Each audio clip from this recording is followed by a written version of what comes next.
While others hide their wealth and pretend to be poor at school, I do the opposite and flaunt mine. After the nth time I casually gifted a Chanel bag, treated the whole class to a 5-star hotel dinner, and made out with the school heartthrob in the Grove. Cecilia finally used the swap system on me. Hilarious. Little does she know, I've been waiting for this day forever. 1. After evening self-study, Cecilia extended an invitation to a few close friends. It's my birthday tomorrow night, and my mom's throwing a party for me at home. You all have to come. A few girls were just about to agree with giggles.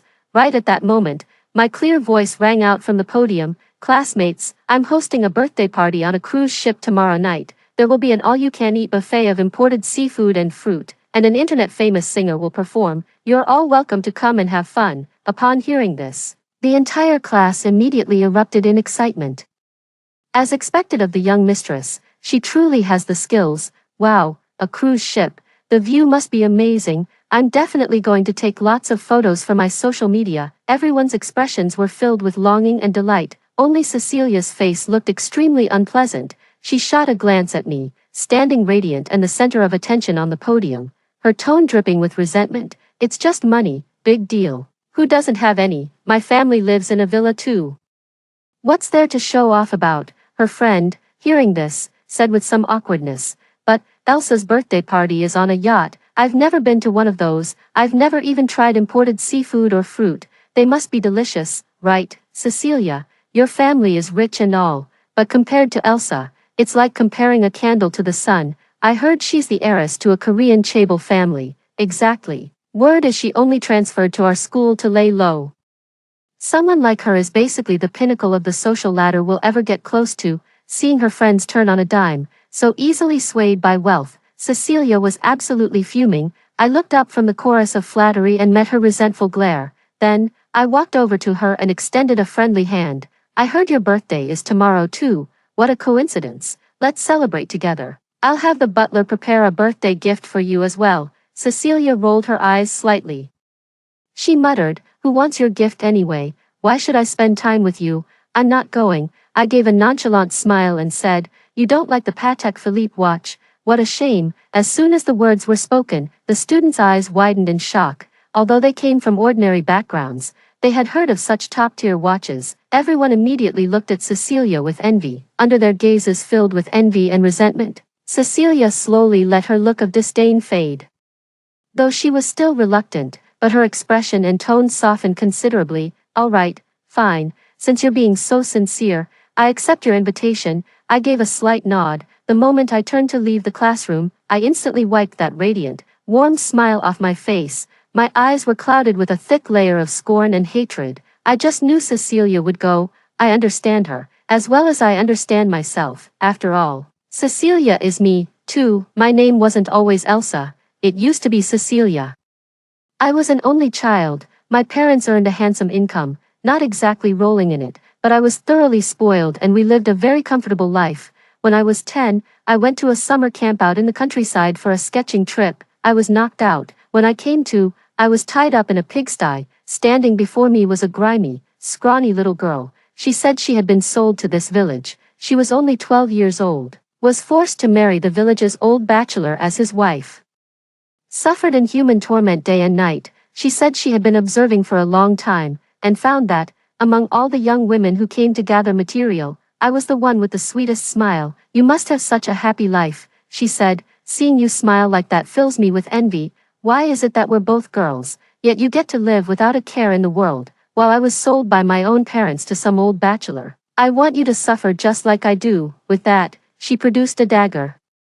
I struggled desperately, but her strength was terrifying. After making 2 cuts on me, they dripped their own blood into my wound. A blinding white light forced my eyes shut. When I opened them again, the sight before me had completely changed. To my horror, I saw a girl standing before me who was my exact double. And here I was, with my scrawny frame and calloused hands. I had actually become that girl, wearing my face. She let out a triumphant, gleeful laugh. For the first time, I realized my voice could sound so piercing. From this day forward, I am Cecilia, and you can rot forever in this pit of filth. 3. The girl returned to the summer camp group, assuming my identity. She tried her best to mimic my every word and action, and yet, no one noticed a thing. and there I was, wearing her body and face, tearfully pleading with the teacher. She swapped bodies with me. I'm the real Cecilia, teacher. You have to believe me.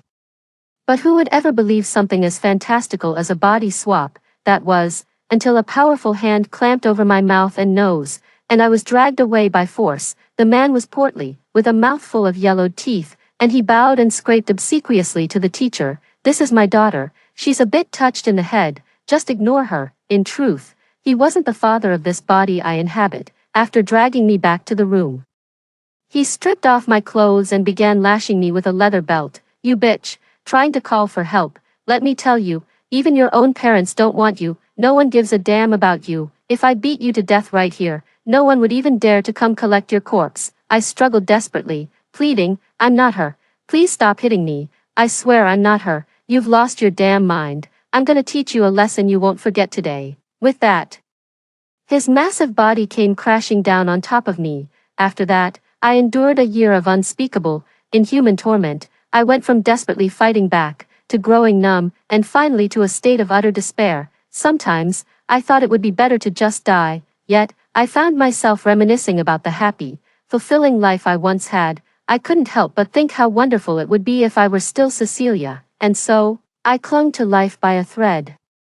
My sole purpose became the hope of one day reclaiming my own body, for, in my second year, I was cast out by my man. He despised me for having a shameful disease and for being unable to bear him a child. That's how I ended up being sold into a nightclub. At first, I was only offered the cheapest, most degrading transactions. As time went on, I grew up, my features settled, and with enough makeup, I could just about pass for innocent. Being young, having a clean record, and being a decent, honest person, I gradually gained access to more exclusive circles. That year, when I was 16, I was assigned to serve a few VIP clients in a private room. Just as things were winding down, the police raided the place, and the room instantly descended into chaos. Everyone scrambled to escape. My heart was pounding as I stared at the luxury goods on the table. Those watches, necklaces, and diamonds were just trophies for them to flaunt and hand out as rewards. Each piece was worth well over $1 million. The only reason they left them so carelessly in the private room was that they thought no one would dare to take them. Amidst the chaos, I seized the moment and stuffed everything into my bag. I made a beeline for the black market under cover of night. I sold off all the jewelry. I walked away with close to $10 million. I bought myself another boat ticket to Korea. Once the big shots caught on, they were scouring the globe for me. They even put out a threat, vowing to tear me limb from limb. I don't dare go back to my home country. I used the money to get plastic surgery, assumed a new identity, and lived like a rat every day, until one day, I saw a photograph in the domestic news. It was a photo from a hotel's ribbon-cutting ceremony. My parents were standing in the corner. They were holding Cecilia's hand. Their smiles were so blissful and kind. My tears began to stream down my face, and in that moment, a plan began to form in my mind. Since she has this life exchange system, then I'll force her to use it one more time. 5. The following evening, the entire class arrived as promised. Their faces lit up with delight as they took in the magnificent cruise ship and the dazzling array of gourmet food. Is that king crab? I've heard a single one can cost hundreds, even over 1,000. I replied with a smile. That's right.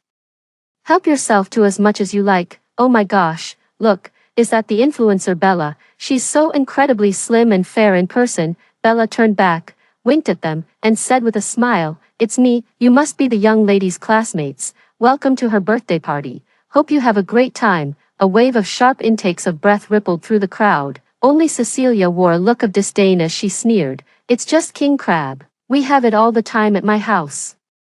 And as for influencers, when I accompany my dad to events, I even meet minor celebrities. What's so special about any of this? The classmates immediately began to murmur in protest. Really, I remember you loved to show off too. How come you never mentioned it before? Yeah, and Bella even calls Elsa Miss High and Mighty. Would any influencer or celebrity call you that? Cecilia's face instantly flushed bright red. She was definitely exaggerating a bit.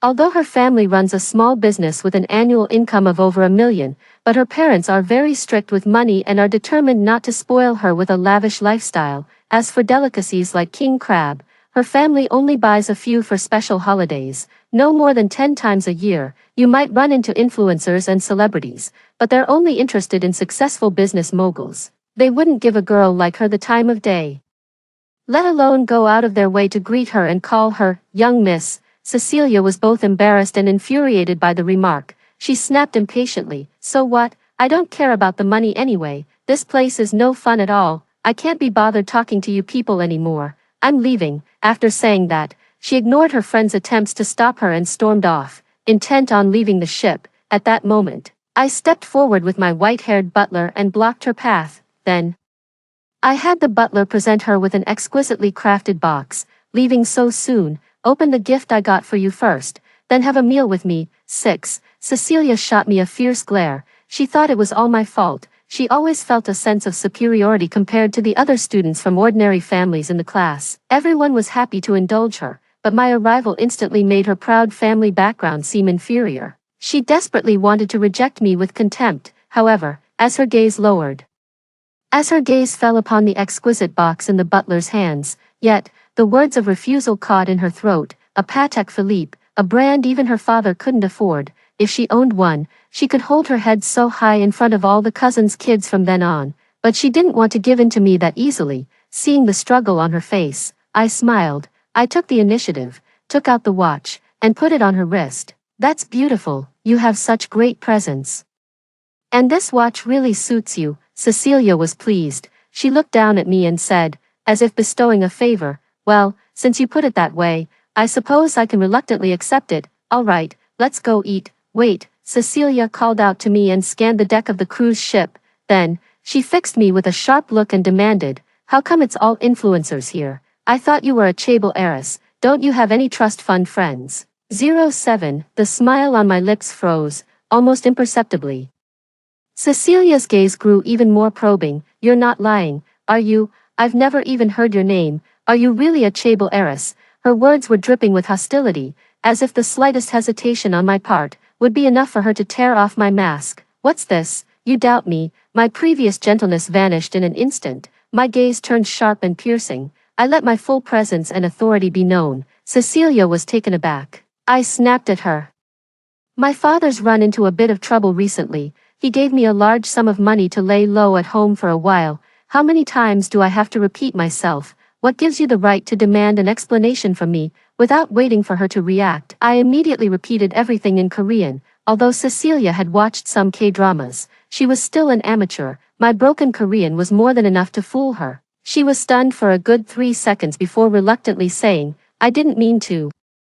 Sorry. The other classmates quickly tried to lighten the mood. Oh, Cecilia just speaks her mind. She didn't mean it like that. But Cecilia, don't worry about it so much. Elsa gave you a Patek Philippe. I heard it costs millions. You two have such a connection. Why not just be friends? There's no need for things to be so tense. A few people tried to smooth things over and ushered Cecilia and me into the restaurant. In an instant, the atmosphere became harmonious once more. 8. After the banquet ended, I saw everyone off. Then, I took a taxi back to a 20 square meter rented room. In the car, I wearily pressed my fingers to my temples. I made the transfer in silence. 500 for the server, 2,000 for the butler, 10,000 for the influencer, 30,000 for the yacht charter department. This entire glamorous life.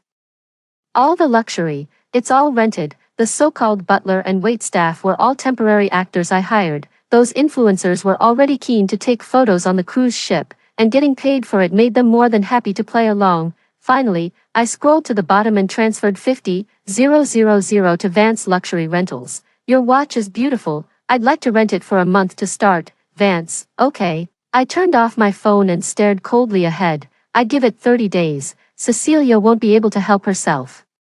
Meanwhile, Cecilia arrived back home. Her parents were waiting in the living room for her to return and cut the cake. Cecilia, even though you celebrated your birthday with your friends, we didn't want to miss a single moment of you growing up, so, let's blow out the candles together one more time. She looked at the simple, unadorned cake. In Cecilia's mind, the image of that exquisite, towering 8-tiered cake from the cruise ship surfaced, for the first time. A faint sense of dissatisfaction with her own life crept into her heart, but that feeling was quickly replaced by her mother's gentle smile. She walked over and played along, making a wish and blowing out the candles. After finishing the cake, Cecilia went back to her room. Before her shower, she noticed the exquisite watch on her wrist. On a whim, she found an online appraiser on Xianyu. After sending the pictures, Cecilia felt a wave of nervous anticipation. She prayed the watch was a fake. Just how rich do you have to be to casually give a gift worth tens of thousands? They must be way richer than her, right? Her own family's circumstances were already the pinnacle of what she could currently hope for. She couldn't believe there were people in the world this wealthy. Yet, half an hour later, a message from the appraiser popped up. It's authentic, impressive, you've got real resources. 9. The appraiser's flattery did nothing to please Cecilia. In fact, her expression grew even darker. After a long pause, she muttered under her breath, so what if she's got a few lousy bucks? She can't even go home. My family's well off too, my parents adore me, I'm pretty, and I get good grades. I'm way better than her. Those are things all her money can't buy. She tossed the watch aside in disgust. A moment later, she scrambled to pick it back up and put it on. Oh, whatever, it's not the watch's fault. Since she's trying to suck up to me, I guess I'll reluctantly accept it.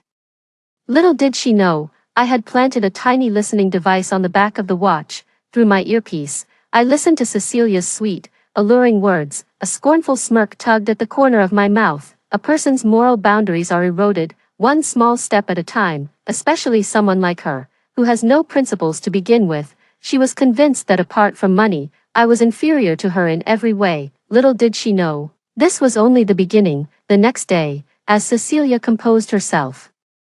When I got back to school, we happened to run into each other. I walked into the classroom with a big smile on my face, and my classmates immediately started complimenting me. Elsa, you look so beautiful today, your legs are so fair and shapely, and your skin is glowing. No wonder she's the new campus belle. She totally deserves the title. Cecilia had just stepped into the classroom. That's when she heard it. She frowned in disgust and asked the classmate beside her, what new campus belle?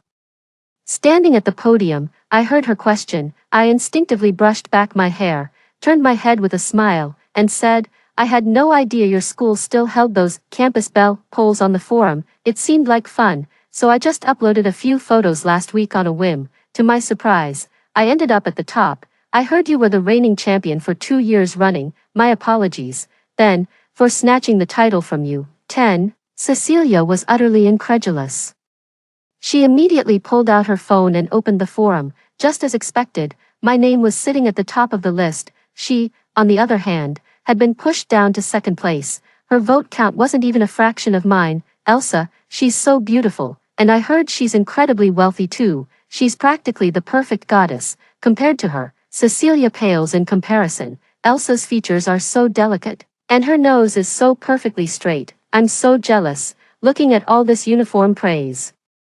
Cecilia's face contorted with rage. She shot me a venomous glare and said in a mocking, sing-song voice, they only voted for you because of the money. You don't actually think you're pretty, do you? I listened to her venomous words. I shrugged with a nonchalant smile. But didn't they factor in your family background when they voted for you before? Cecilia's face instantly turned ashen. She hadn't expected me to talk back. She immediately snapped and started yelling. That's because I'm naturally beautiful, while you're just a plastic surgery face. How dare you say you haven't had your nose done? You've had fillers, haven't you? Cecilia's voice was loud. The classmates who had been complimenting me all turned their gazes toward her. Cecilia, that's just sour grapes. Yeah, who cares if Elsa got work done? It's her own money. She can do whatever she wants with it. Besides, as long as she looks good, right? You could always get some work done too, you know. Cecilia, I never realized you were so jealous. 11. Cecilia's eyes widened in shock. Have you all lost your minds? We've been classmates for over 2 years, and I've bought you snacks plenty of times. Why are you siding with an outsider who just transferred here a week ago? Because, I said with a mocking smile, picking up where she left off, then turned and announced loudly, thank you all for speaking up for me. I've booked a few tables at a 5-star hotel for tonight. Everyone's invited.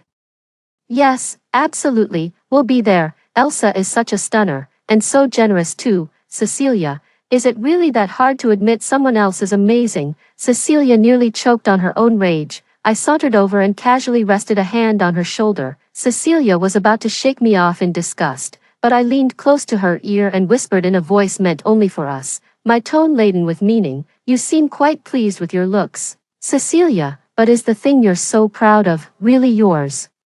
Cecilia's face changed abruptly. She took 2 fearful steps backward. Her voice trembled with panic and alarm as she demanded, "What do you mean by that? What exactly do you know?" Her reaction was so intense, a look of confusion spread across my classmates' faces. I looked at her with an innocent expression. "What I said is true, isn't it? Your looks are also a gift from your parents. Why are you getting so worked up?" With that, I turned and walked away. It was as if it didn't bother them at all.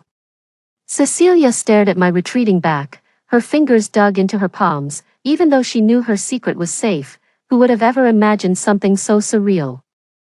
But my words suddenly dawned on her. If we're swapping bodies anyway, why couldn't she aim for an upgrade? 12. The thought only flickered through her mind for an instant, and just like that, she dismissed it. For one thing, she had grown accustomed to her current body and life. Secondly, we're both adults. If her personality is too different from mine after the swap, someone is bound to notice. The risk is too great. For the next few days, I kept a close watch on Cecilia. Although she still maintained the same distance from me as before, but I noticed her gaze kept drifting toward me, whether by accident or design. Her eyes were filled with a thick, palpable sense of resentment and inner conflict. I let out a cold, derisive snort. In that case, then I'll just pour some more fuel on the fire. On Friday evening, after school let out, as usual, Cecilia went to class 1 to wait for Orson's class to finish. Our class gets out 20 minutes earlier than class 1. She stood outside in the cold wind for 20 minutes. As the bell rang for the end of class, she beamed and moved to greet him, but Orson didn't even glance her way. He walked right past her, cold and indifferent. Then, with a gentle smile, he said to me, who was standing behind her, "You've been waiting a while, haven't you? You must be tired. Here, let me take your bag for you." I handed my bag to him without a second thought. I said, playing it up, "You bet, you owe me big time for this." Orson smiled. "All right." Cecilia watched the scene in disbelief. In her mind, Orson, the school heartthrob, had always been an aloof person. She had been pursuing him for a whole year, taking advantage of living close to his house. I would wait for him every Friday after school. He never once gave me a friendly look, let alone speak to me so gently. 13. Seeing how intimate we were with each other, the flames of jealousy were practically shooting out of Cecilia's eyes. "Orson, are you with Elsa? I've liked you for so long, I've been so good to you. How long have you even known each other? How does she get to swoop in and take the prize?" I let out a scornful laugh. Orson frowned impatiently. "Why does liking someone need a reason? Even if you chased me for 100 years, I wouldn't like you." Cecilia flushed red. "It's just because she's prettier and richer than me, isn't it? I never thought you'd be so shallow. You said it yourself. I'm prettier and richer than you," I said with a provocative smile. "Why would he choose you over someone better?" "Cecilia, you're so naive." Orson looked at her with disgust. "Don't waste your breath on her. The one I like is you, Elsa. It's only ever been you." I shot Cecilia a sidelong glance. "You hear that?" She glared at me venomously and snapped. "So what if she's pretty and rich? A person's worth isn't measured by their looks or background." "Orson, I thought you were someone with depth." "I'm so smart, aside from the hand I was dealt at birth.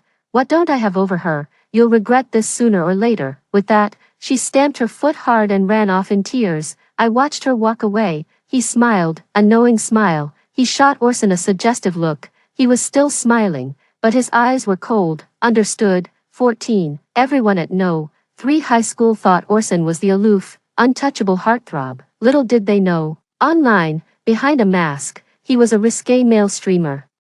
After I paid for this information on the dark web, I immediately used a mix of threats and incentives to make him play along with my act. Orson has his pride, but he's also strapped for cash. I give him $3,000 a day, and he's more than happy to take the money, and that's how we ended up in this situation today. I dragged Orson into the grove of trees. I ordered him, "Kiss me." Orson was already in this line of work, operating in the gray areas.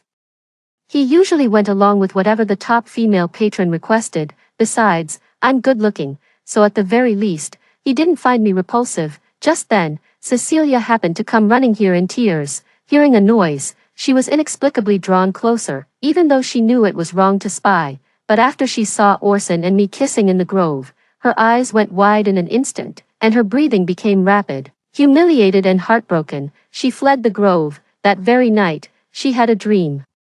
In the dream, she became me. There, in the grove, she was locked in a passionate, inseparable kiss with Orson, the man of her dreams. He even said to her in a gentle, pleasing voice, I love you, only you, I want to be with you forever. When she woke from the dream, Cecilia was left with a profound sense of loss. She looked around her beautiful, princess-like bedroom, a warm and bright villa, kind and affectionate parents. All these scenes warped into luxuries, cruise ships, five-star hotels. And the adoring face of Orson. After stepping out of the villa, Cecilia glanced back. In the end, I made a silent resolve. 15. I had just arrived at school in the morning. Suddenly, a figure dropped down right in front of me. Cecilia said to me with an aggressive tone, Elsa, I need to talk to you. Come with me for a moment. After saying that, she turned and walked out of the classroom. A classmate called after her, Cecilia, where are you going? Morning self-study is about to start. Abandoning her usual gentleness, she snapped with a cold glare, none of your damn business. Watching her throw all caution to the wind, and the direction she headed was unmistakably the school's old warehouse. A look of pure satisfaction finally spread across my face. As I followed her to the warehouse, I quickly transferred the last of my money, tens of thousands, to an account, with a note stating it was a voluntary gift. Then, feigning nonchalance, I asked with feigned confusion, Cecilia, what exactly did you want to talk to me about? Can we hurry this up? I need to get back to class. But the moment I finished speaking, Cecilia suddenly whirled around, her face contorted into a vicious snarl. Elsa, you think you can do whatever you want just because of your family's status, don't you? If I had your advantages, I'd be doing far better than you. What are you implying? Cecilia let out a maniacal laugh, then lunged at me, knocking me to the ground. She pulled out a dagger and glared at me with pure malice. She was incredibly strong. I pretended to be overpowered. She had me pinned down, hard. Elsa, say goodbye to your cushy life starting today. Not that my place is so bad.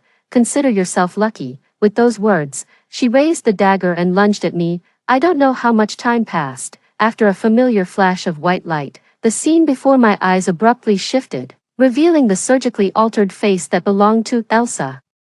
She looked down at me with a smug, triumphant expression, my face filled with terror as I pointed at her. You, how are you me? What is going on? Is this some kind of dark magic? Give me back my face. Elsa shoved me aside. Save your breath. No one will believe you, from now on. I am Elsa, the Chable heiress. With that, she turned and left, her nose in the air, completely oblivious. I was right behind her, beaming with a smile, my face flushed with excitement. 16. I got up from the ground. Blood was still dripping from my hand. I decided to just take the day off and go home. Mom and Dad are both at the office. Only Auntie Wu was in the villa, busy cleaning. She looked at me with surprise and said, Miss, you're back. 8 years had passed. Yet Auntie Wu was still as energetic as ever. Hearing her familiar, caring words, my nose stung and tears suddenly welled up and fell. Seeing me like this, Nanny Wu hastily put down her work and gently wiped my tears. Young miss, what's wrong? Has someone at school been bullying you? Tell me, and I'll go and give them a piece of my mind. I'm fine. I dried my tears, told Mrs. Wu to carry on with her work, and began to wander through the villa. 8 years is no short amount of time. Yet the villa's decor and the furnishings in my room were still exactly to my taste. I looked upon it all with a deep sense of nostalgia. Just then, the phone in my pocket rang. Seeing the word Mom on the screen, I couldn't hold back my tears. Mom, Aunt Wu told me you took the day off. What's wrong, sweetie? Is someone giving you a hard time? No, I just took a little tumble. I came back to change my clothes. Oh dear, how did that happen? Do you need me to come home and take you to see a doctor? It's okay, Mom, don't worry about it. You're busy. All right then, sweetie, what would you like for dinner tonight? I'll cook it myself. Sweet and sour pork ribs, beef curry. I recited, one by one, the names of the dishes I loved to eat 8 years ago. Only after I finished did I realize I had listed over a dozen dishes. Mom, you can pick which ones to make. Silence hung on the other end of the line. My heart clenched. Mom. What's wrong? It's nothing. Mom suddenly sighed, her voice tinged with warmth and nostalgia. It's just, I suddenly feel like my sweet baby has come back to me. 17. Meanwhile, elsewhere, Cecilia, no, Elsa now, spent the entire day basking in the vanity of being the center of attention. So this is what it feels like to be popular. No wonder Elsa's always so full of herself. But now it's all mine. I'll go find AE after school. I wonder if he'll kiss me today, lost in her own little world. She muttered to herself. As school was about to let out, I went back to the classroom to grab my bag, and that's when I ran into her. She sized me up for a moment, as if also adjusting to the sight of herself suddenly appearing before her as someone else. I said coldly, "What are you looking at? Want to switch back? Don't even dream about it. Only your status is worthy of me, though I must say, you seem to be adapting quite well. No tears, no tantrums, what good would crying do?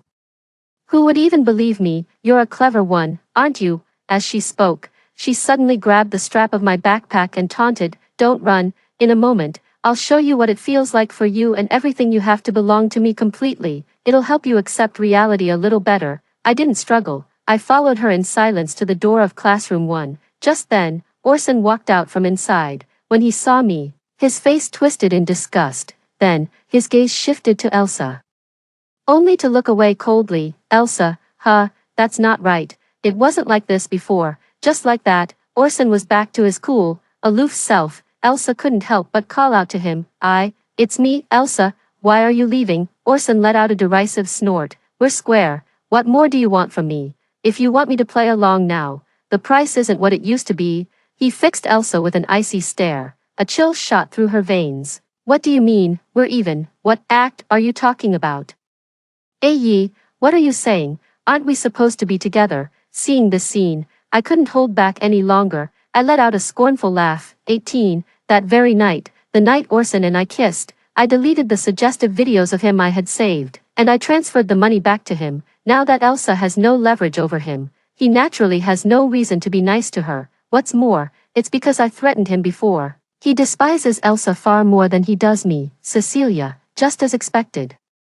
Orson looked at her with disgust. "Who said we're a couple? Don't make me sick. If it weren't for that video and the money you sent me, I'd rather die than kiss you. Get lost, now, or I won't hesitate to hit a woman." Elsa knew he wasn't joking. He genuinely wanted to hit her. Terrified, she took 2 steps back and didn't dare follow him. She waited until Orson had completely vanished from her sight. She suddenly whipped her head around, glaring at me with venom. "You bitch, what did AE mean? Did you actually use money to force him to be with you before?" I shrugged indifferently and said, "What business is it of yours how I got him? That's my skill. If you want to, you can try the same." Elsa pointed a finger in my face and yelled, "You have no shame. What's the point of a relationship you have to buy?" I sneered. "At least that's better than pining for someone you can't have." I actually got what I wanted. Her face flushed crimson with rage in an instant. Watching Orson's retreating figure, she couldn't shake the feeling of bitter resentment. She hadn't even truly had him to begin with. Even if it means throwing money at the problem, he'd still be willing to kiss, wouldn't he? With that thought, Elsa took out her phone and found Orson's WeChat. She sent him a message. "Yi, I gave you money before, and I can still give it to you now, as long as you're willing to be with me." They replied quickly, "Sure, but my rate just went up. It's 10,000 a day now."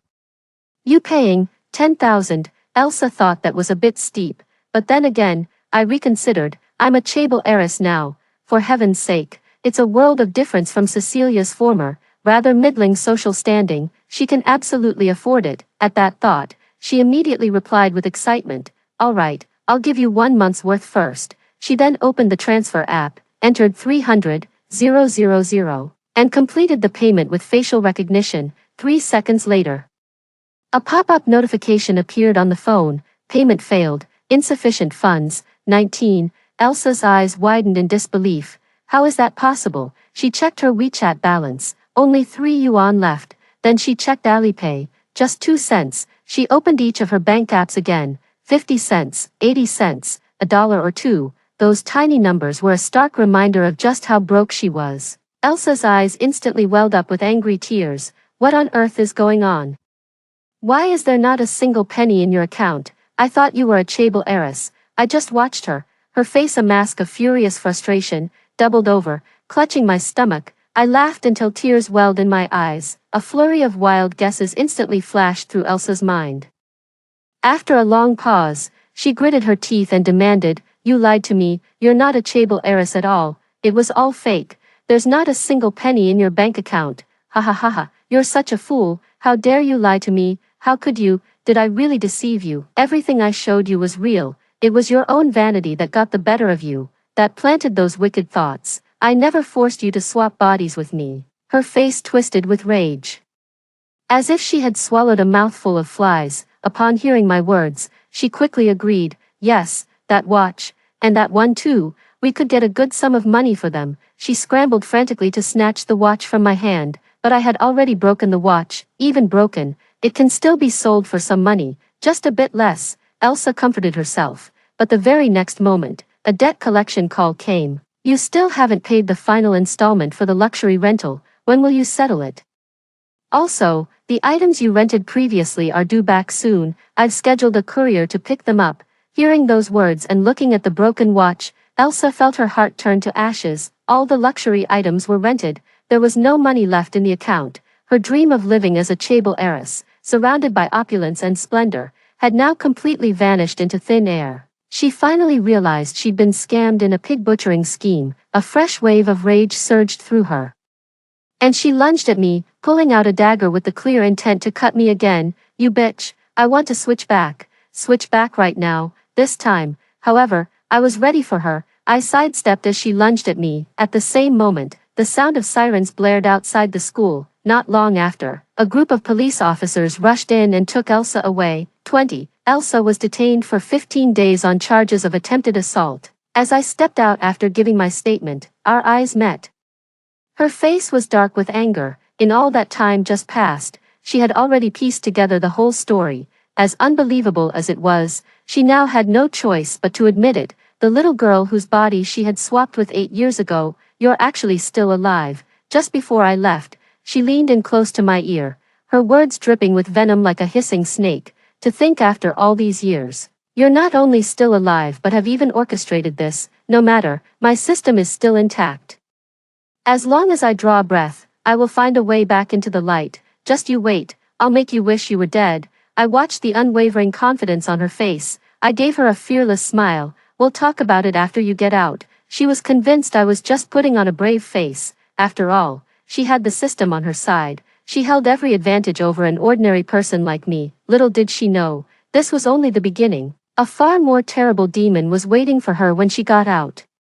After leaving the police station, I used a burner phone to dial a number. A menacing voice came through the receiver. "Yeah, Vance, right." I lowered my voice, speaking quickly and tersely. "I know where the girl who ran off with your jewels 2 years ago is. She got plastic surgery, came back under a new identity. She's at Ucheng 3 high school now, goes by Elsa." With that, I hung up before he could respond. 21. 15 days later, Elsa was released. She looked up at the sun, taking a deep breath. Then, with a dark expression, she said, "Cecilia, you bitch, just you wait, I'll get my turn, and I'll make you remember what true despair feels like." However, the moment the words left her mouth, an unmarked car screeched to a halt right in front of her. 2 burly men got out. Without a word, they dragged her into the vehicle. She fought back with all her might. Before I could even speak, a hard slap landed across my face. "Boss, is it her?" "Yeah, that bitch."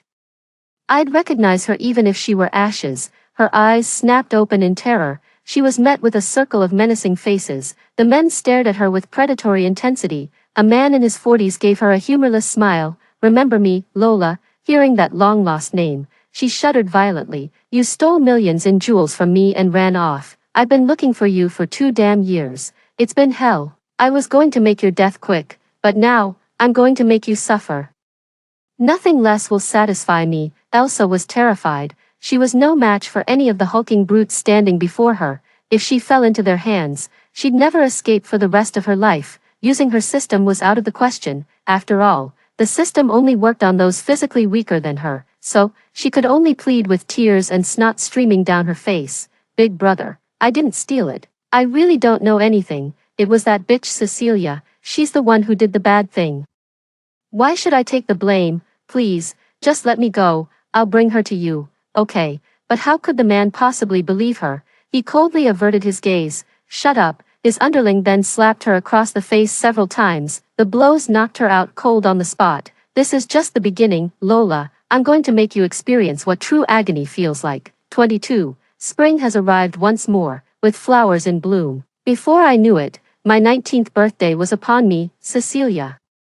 Last year you celebrated your birthday on a cruise with your classmates. Would you like to go out with her again this year? I wrapped my arms around my mom's waist and said in a sweet, pleading tone, no, I want to spend it with you and Dad. It only feels special when we're all together. My dad tapped my forehead with a smile. You become such a little clinger these days. I pouted and looked at him. So, do you like me better now? Or the way I was before? I asked it as a joke.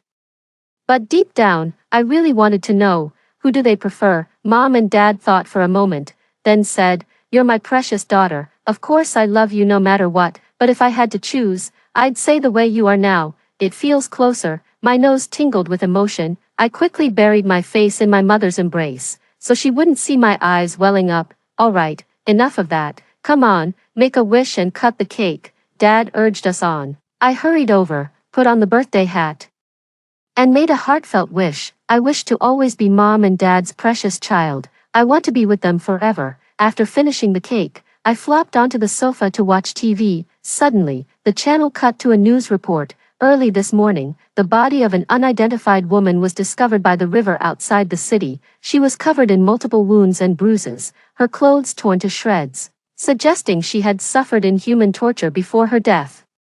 The victim's identity is still unknown and under investigation. Anyone with information about a missing family member is urged to contact the police. My eyes suddenly narrowed and focused. Others might not have known, but I had used that body for 8 years. I recognized it almost at a glance. The female corpse was none other than Elsa. Story 2. My parents believed in the education of suffering. When the apocalypse came, they were even more excited. We always worried that the suffering we created artificially wasn't realistic enough. Now that the natural disaster has arrived, what a great learning environment this is. So, even though we had plenty of supplies in the basement, they made me eat moldy food. They had a lighter, but they still made me learn to start a fire by rubbing wood. They wouldn't let me use the flush toilet and made me save my excrement to use as fertilizer. Even though I had been obedient just to survive, they still threatened me with my cat and forced me to go hunting. A person can't just sit around and consume all the supplies. You've learned to save resources, and the next step is to learn how to earn a living. I died on the hunting trip. They ate my cat and survived the apocalypse with the supplies in my basement. They were even rated as the most persevering people and gave lectures everywhere, promoting their way of surviving the apocalypse. When they talked about me, they sighed. This child just couldn't endure hardship. That's why she didn't make it to the end of the apocalypse. When I opened my eyes again, I was back at the beginning of the apocalypse. 1. I told you to start a fire and cook, but you're still sleeping here. I was slapped awake, looking at the furious woman in front of me. I felt it was very surreal. Look at you, just staring with those big eyes. You don't know how to do anything and do nothing all day long. You have no sense of crisis and just want to sleep. It was a familiar scene, a familiar tone, and familiar people. There was even a familiar stench. After looking around, I finally confirmed, I was reborn. Even though my biological parents were right in front of me, I didn't feel excited at all. In the apocalypse, human nature was scarier than zombies. Seeing that I was just standing there in a daze, my mother started with the same speech as in my previous life. You're not happy just because I said a few words, am I wrong? Don't think that just because we have a lot of food and drinks at home, it will last forever. We don't know when the apocalypse will end, so we have to train your survival skills. Besides, this is nothing compared to the hardships we endured when we were young. We had to plant crops under the big sun back then. If we didn't finish the work, we wouldn't have anything to eat. Now that you have food and drinks, you should be content. My father echoed beside her. Yeah, Nan, your mother and I are doing this for your own good. We love you the most in this world. Would we harm you? Although this basement is yours and you stocked up the supplies, and it seems very safe now, a person without long-term plans will surely encounter immediate troubles. I didn't say anything. After experiencing it once, I was already immune to these nonsense words. Not only during the apocalypse, but they were like this even before the apocalypse came. When I was in primary school, our home was only a 10-minute drive away, but they insisted that I walk for half an hour. When I went to college, they were even more excessive. They said that since I was 18 and an adult and should be responsible for my own life, they wouldn't give me any living expenses. So I had to apply for poverty assistance and national loans and work part-time while studying. After I started working, even though I earned 50,000 yuan a month and we had a nanny at home, they insisted that I cook by myself every day and mop the floor and sweep the floor by myself. They wouldn't let me eat the fresh meat and vegetables but made me eat moldy steamed buns and leftover food. We didn't have such good conditions before. This is to make you remember the hard times and cherish the present life. We didn't even have leftover food back then. You're living a good life now. Only by eating these can you cherish the current life and know how to be thrifty. We're training you, and it's for your own good. I had been listening to these words for more than 20 years, too. In fact, this basement came with the villa I bought.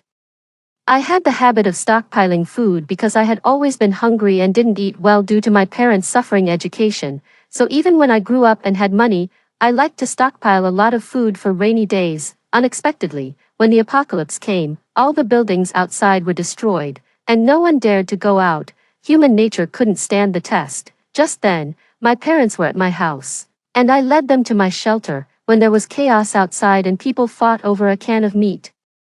We could eat hot pot in the basement. I thought they wouldn't cause trouble during the apocalypse, but unexpectedly, they started giving orders again after just one day. First, they tore up the good clothes. They didn't know where they got the needle and thread and made me sew a loincloth by myself. Later, even though we had a toilet, they didn't use it. Instead, they smashed the tiles to plant vegetables. They said that in their time, excrement could be used to earn work points and that it was a good fertilizer. Not only did they make my basement in a mess, but there was also always a bad smell. I didn't even dare to breathe when we ate. Later, they set their sights on the cat that I had raised for 5 years. This cat is useless and still needs to be fed. It's fatter than a teddy dog outside. It's been a long time since we had fresh meat. To dissuade them, I was forced to go hunting to satisfy their desire for fresh meat. Once I went, I never came back. My cat didn't survive either, except for my parents. They not only survived until the end of the apocalypse but also started a lecture, The Way of Surviving the Apocalypse. They talked about how they survived the hardships and even gained a group of loyal fans. As for talking about my death, this child just couldn't endure hardship. That's why she insisted on eating fresh meat when supplies were scarce. We tried to stop her, but she didn't listen. She had an accident when she went hunting. Thinking of this, I exerted more effort in starting the fire by rubbing the wood. It was as if I was drilling into their hearts. They ate the food cooked with the wood fire and smacked their lips, saying, "The food cooked with firewood smells extra good." What do you think, Nan Nan? We didn't lie to you, right? Listen to us and you'll have enough to eat. We're doing this for your own good. How can a person have a good life without suffering, enjoyment? I looked at the countless acne and wounds on my hands. I looked at the cold oil at the bottom of the plate, as they had eaten everything. This time, if I don't drive you out, I'd rather smash this house. No one will have a good time. 3. After dinner, they wanted to soak their feet. They didn't want the water heated by the electric kettle but made me start a fire by rubbing wood to heat the water. It was not only time-consuming and laborious, but there would also be a lot of residue and soot. If it were before, I would definitely say why we have the conditions but still have to suffer like this. But this time, I endured it. They seemed to realize that I was acting strangely. The two of them looked at each other. My mother spoke first. Nan Nan, weren't you full just now? Are you throwing a tantrum? I've taught you many times that filial piety comes first, so in this situation, you should let us eat first to show your filial piety. My father still played the role of the supportive one. Yeah, your mother and I could only eat sweet potato peels in the past. We gave the pulp to your grandparents. It seemed that seeing I didn't react, they took out a packaging bag from their arms. Look, your father and I saved this for you. When I saw what was inside, I felt disgusted by the 0.1 second of gratitude that rose in my heart just now. It was a moldy steamed stuffed bun. This was the braised pork stuffed bun that they had steamed too many of 2 weeks ago and would rather stuff themselves than give me one. I took the bun and threw it into the swill bucket. If I ate this, I would feel sick and might even die. Then I picked up the bucket full of excrement. Excuse me, as I spoke, I deliberately swayed as I passed between them. Some of it even spilled out and splashed onto their feet. The two of them shrieked. What are you doing? Is this how you do your work? I've told you many times to pour it into the ground every day. With it this full, of course, it will spill. you're so old but can't even do such a simple thing well, we've been too lenient with you, it didn't matter, it didn't splash on me anyway, I was the one who carried the bucket to fertilize every day, and I didn't say anything, these two people just got a little on them and were screaming. Were they really doing this for my own good or did they have ulterior motives? 4. I was so hungry that my stomach was growling in the middle of the night, but I couldn't eat anything, all the food was locked up, the key was with my mother, they had cut off my way and didn't want me to have a good time. Thinking of this, my stomach growled again, I slept on the ground, hungry and cold, the two of them slept on the bed, snoring loudly. As I was thinking, I suddenly felt something soft beside my hand. It was my little cat, Babu, nudging my hand with its head, just like usual. I stroked its head and then its chin. Suddenly, I felt something fall into my hand. I looked down and saw some cat food. After coming to the basement, Babu had been suffering with me because of my weakness. It not only had to eat leftover food but also only had a bowl of cat food a month. Every time, it was reluctant to eat and secretly buried the food it saved. It was giving me the food it had hidden. My nose became sour, and tears welled up in my eyes. Babu meowed and rubbed its head against my hand. It was signaling me to eat. People always said that cats had no feelings and didn't recognize their owners. Raising a cat was just a waste of money and time. But at this moment, my parents were even worse than a cat. At least, all it thought about with its walnut-sized brain was how to keep me from starving. It was being good to me and caring for me in its own way. In the dark, the phone on the bed suddenly flashed. I didn't have time to think and immediately lay on the ground and pretended to be asleep. The people on the bed didn't react. Just as I was wondering who was contacting my parents during the apocalypse, the snoring became half as loud, and my father woke up. First, he patted my mother, and seeing that she didn't show any signs of waking up, then he waved his hand in front of me.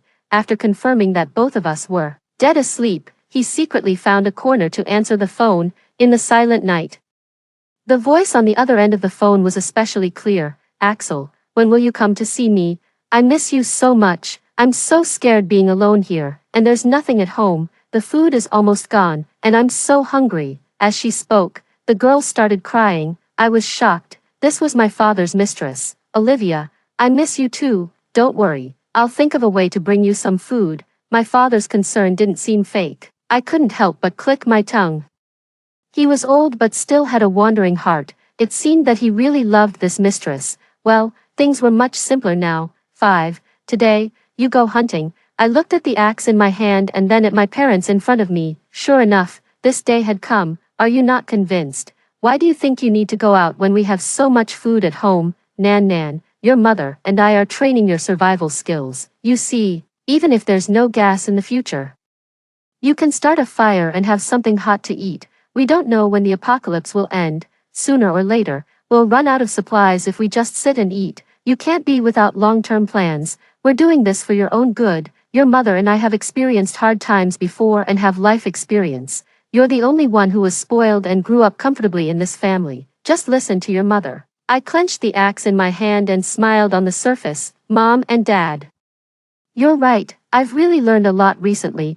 I misunderstood your kindness before. Bubba came to my feet without me noticing. It kept scratching at my pants with its claws and rubbing against my feet. It seemed to be reminding me not to go. My mother tried to reach out and pick it up, but as soon as she got close, we heard a hissing sound. Bubba was hissing at them, ready to fight at any moment. A warm feeling welled up in my heart. The pet I raised knew it was dangerous outside and was protecting me, but my parents didn't. After being hissed at, my mother's face darkened immediately. You ungrateful beast. We feed you, and you dare to be aggressive. I'll skin you and make soup today. My father held a rope in his hand and was also ready to catch the cat. We haven't had fresh meat for a long time. This is a good opportunity. Keeping this cat is just a waste of food anyway. Babu seemed to sense the danger. Before they could get close, it started running around the basement, howling. After chasing it around, they not only failed to catch the cat but also got scratched on their faces. Babu recognized me. It was a very smart cat. Since it was a kitten, it only recognized me. No one else in the family could touch it. If anyone forced themselves on it, they would surely get scratched. It had reminded me like this in my previous life too. But I still didn't survive. Thinking of this, my nose became sour. Mom, stop trying to catch it. Just tell me the hunting skills. My words successfully diverted their attention. My father was like a switch had been turned on. Have you read The Art of War? I knew you hadn't. When hunting, you can deceive the sky and cross the sea, wait for the hare by the tree stump, and let the mantis catch the cicada while the oriole is behind. After he finished listing all the idioms he could think of, he looked at me proudly and said, "Do you understand now?" I looked at him adoringly. "Dad, you're so amazing." "Mom, do you know these skills too?" My mother snorted. "What's so difficult about that? I'm much better than your father. I'm telling you, we've eaten more salt than you've walked. Don't disobey us, or you'll suffer a great loss in the future." I pretended to understand. "Mom, you're right, I didn't think it through.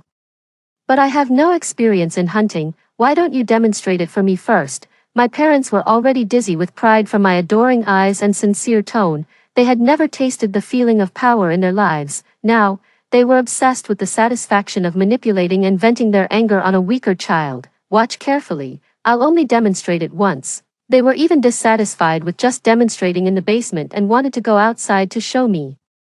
Everything was going incredibly smoothly. Watching them about to open the door of the basement and go outside, I showed a barely noticeable smile. "Wait, no, we can't go out." My mother reacted first and stared at me with a gloomy expression. "You deliberately wanted us to go out, right? I didn't expect you to have so many tricks up your sleeve." My father also reacted and flew into a rage in an instant. "You little wretch. Do you really want us to die?" I picked up the tools on the ground. "How could that be? I really don't have any practical experience. Besides, you know that I'm clumsy when I do things. If we encounter fresh meat prey later, and I can't catch it because of my lack of experience, we'll suffer a great loss. Moreover, the basement is just a basement. The environment outside is different. Talking about it on paper is no substitute for practical operation. Otherwise, it will take a long time to learn, just like starting a fire by rubbing wood."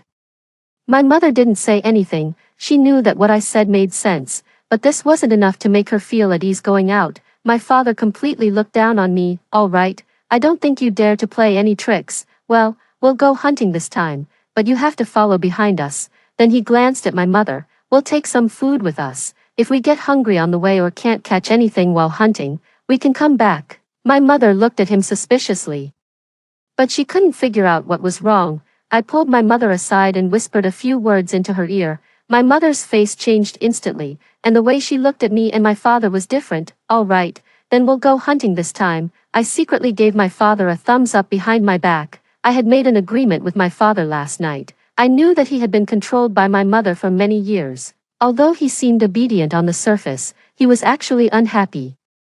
I told him that if he wanted to get rid of my mother and be with his mistress openly, this was the only chance during the apocalypse, because killing people isn't illegal during the apocalypse. If we find an opportunity to go out, not only can we send food to his mistress, but we can also lock my mother outside for good. At that time, if he brings his mistress in, we can continue living. My father looked at me with a worried expression. "Are you really being so kind?" I smiled. "Dad, we have the same common enemy." My mother walked in front, my father was second, and I was the last. The moment they stepped out of the basement door, I immediately closed and locked the door. They also understood what had happened. "You bitch, open the door. You dared to play tricks on us." 7. The door of the basement was hammered loudly, and they even used an axe to chop at it. Fortunately, after I started working and had money, I used expensive materials for the equipment at home.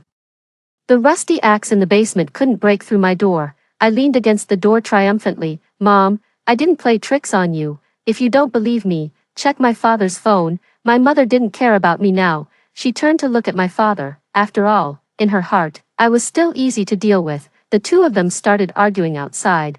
"Give me the phone, wife, don't be angry. This is just her scheme to drive a wedge between us. Stop talking nonsense to me. Where's the phone? Give it to me, don't go too far. I've been tolerant of you for so many years. What right do you have to check my phone?" Through the peephole in the door, my mother had completely lost her patience and rushed up to grab the phone. My father protected the phone tightly, and the two of them started fighting. During the argument, my mother was slapped several times and let out sharp screams. "How dare you hit me? Well, today I'll show you who's in charge of this family. I've been fed up with you for a long time. Everyone has to listen to you. I'm a man, and I have my dignity." "Humph, you have the nerve to talk about dignity. Don't forget that I didn't ask for the betrothal gift when I married you. How dare you betray me? Stop bringing up the betrothal gift. You have no education, no looks, and no personality. Why should I give you the betrothal gift? So what if I want to find a mistress? The mistress is 1,000 times better than you. Fine, Zephyr. You've got some nerve. Let me teach you a lesson today. I had already gotten the key to the food storage last night. At this moment, I set up a hot pot and took out beef slices, steaks, meatballs, and various dipping sauces from the locked room and put them all in the pot. I hadn't had a proper meal for a long time. The long-lost feeling of fullness washed over me, and listening to the argument outside was like listening to heavenly music. Let them fight. It would be best if they both died. Bubba looked at the canned food beside me and tilted its head to look at me, then it pushed the canned food to the corner and tried to bury it with its feet. My heart ached again. In the past, it would eat the canned cat food and snacks at home without hesitation. It would finish them as soon as they were put out. Now, thinking of this, I opened 2 more cans and put them in front of it. Eat, our hard days are over, just the 2 of us. It confirmed several times and then started eating voraciously. 8. I didn't know when the noise outside stopped. I looked through the peephole, and there was no one outside. I frowned. What were the 2 of them thinking, anyway?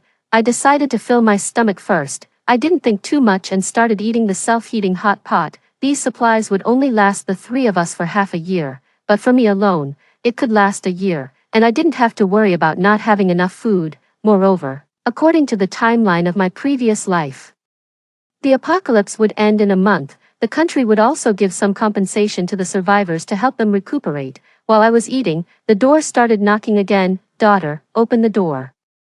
It's me. I looked through the peephole, and my father was covered in blood, looking terrified and anxious. Daughter, hurry up. I managed to shake off your mother. Let me in quickly. I wasn't in a hurry to open the door. Where's my mother? Your mother is crazy. She followed me to Olivia's place and killed Olivia. Open the door. We had an agreement. You were supposed to let me in after I got rid of your mother. She'll be here soon. If you don't open the door, I'll die.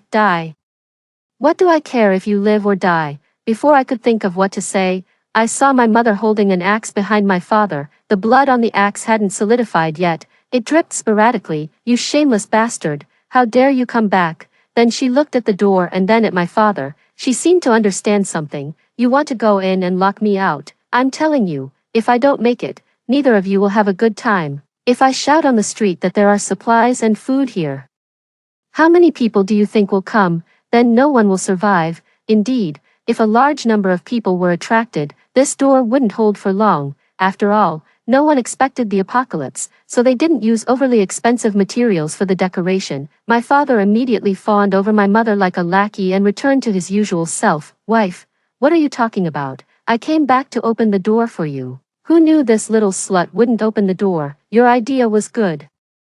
Then my father shouted at the door, open the door quickly, otherwise, we'll call people. I'll teach you a lesson for daring to deceive your father. You little vixen, you dared to deceive us. You can come in, but only one of you. You're trying to drive a wedge between us again. This time, your mother and I won't be deceived by you. I sneered. I don't have the mood to deceive you. I'm serious.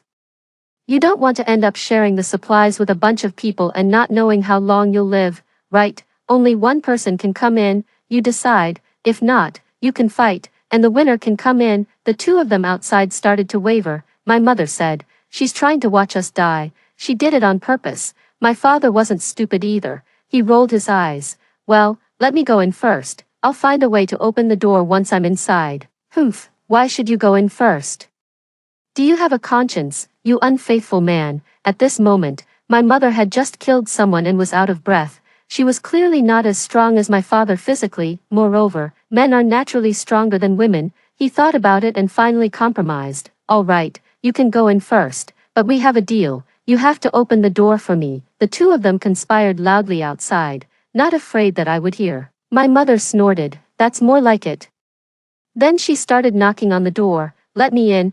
We've made a decision. I pretended to open the door. As soon as the lock turned, I heard my mother's scream outside. My father took the opportunity. When my mother knocked on the door and I was about to open it, he swung the axe at her back. Her clothes were instantly stained red with blood. You bitch, do you think I'll let you off easily for killing my Olivia? Why should you go in first? Do you think I really trust you?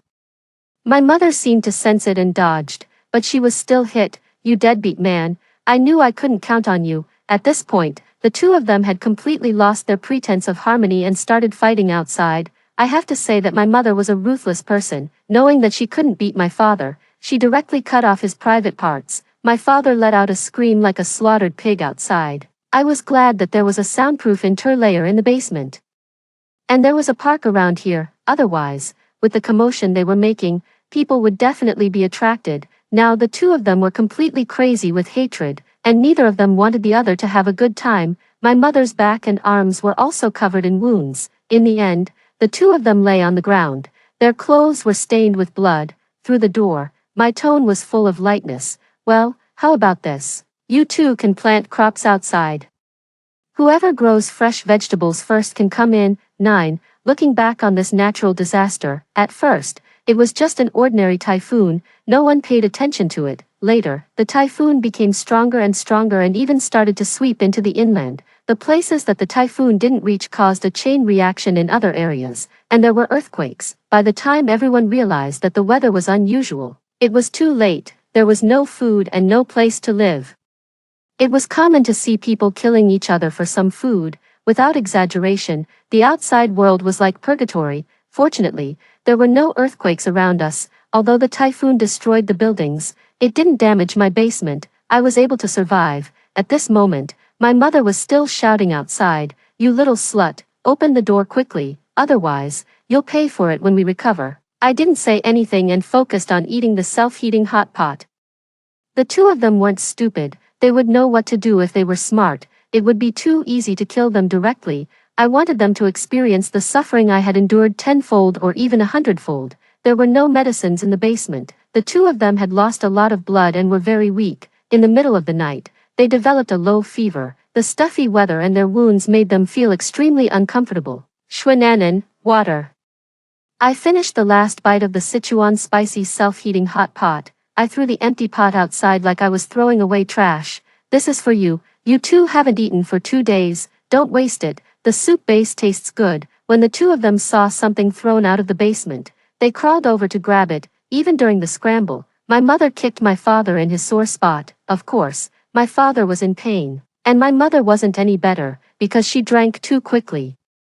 The oily and spicy soup choked her throat, and she kept coughing. Her already hoarse throat became even hoarser due to the lack of water. She looked at me with hatred in her eyes. If I were standing outside, I had no doubt that she would pounce on me and kill me, but there was nothing she could do. They wanted to come in. It was much safer to endure humiliation from me than to fight for resources with the people outside in their sick and injured state. Moreover, once they came in, they wouldn't have to worry about food for a while. In the following days, they were tortured. They not only had to start a fire by rubbing wood to heat my bath water, they also had to eat the moldy food that I left behind, which had been stored for a week. The stench on their bodies attracted all kinds of insects to bite them when they were fertilizing. Without medicine and fresh food, their health deteriorated day by day. From the initial dissatisfaction, hatred, and desire for revenge, they became submissive. Nan, we know we were wrong. Please forgive us. Okay, there's still gas at home.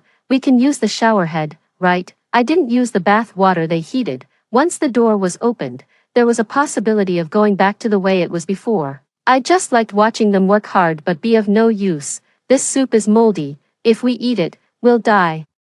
It turned out that they knew there was gas and that eating moldy food for a long time could kill people, but they still made me do those things. Nan, look, my hands are bleeding. How long will it take to heat the bath water by starting a fire with wood? I looked at her through the peephole. Mom, I'm training your survival skills. The gas will run out one day. We have to save it. Although we have a lot of food now, we can't just sit and eat it all. We'll run out eventually.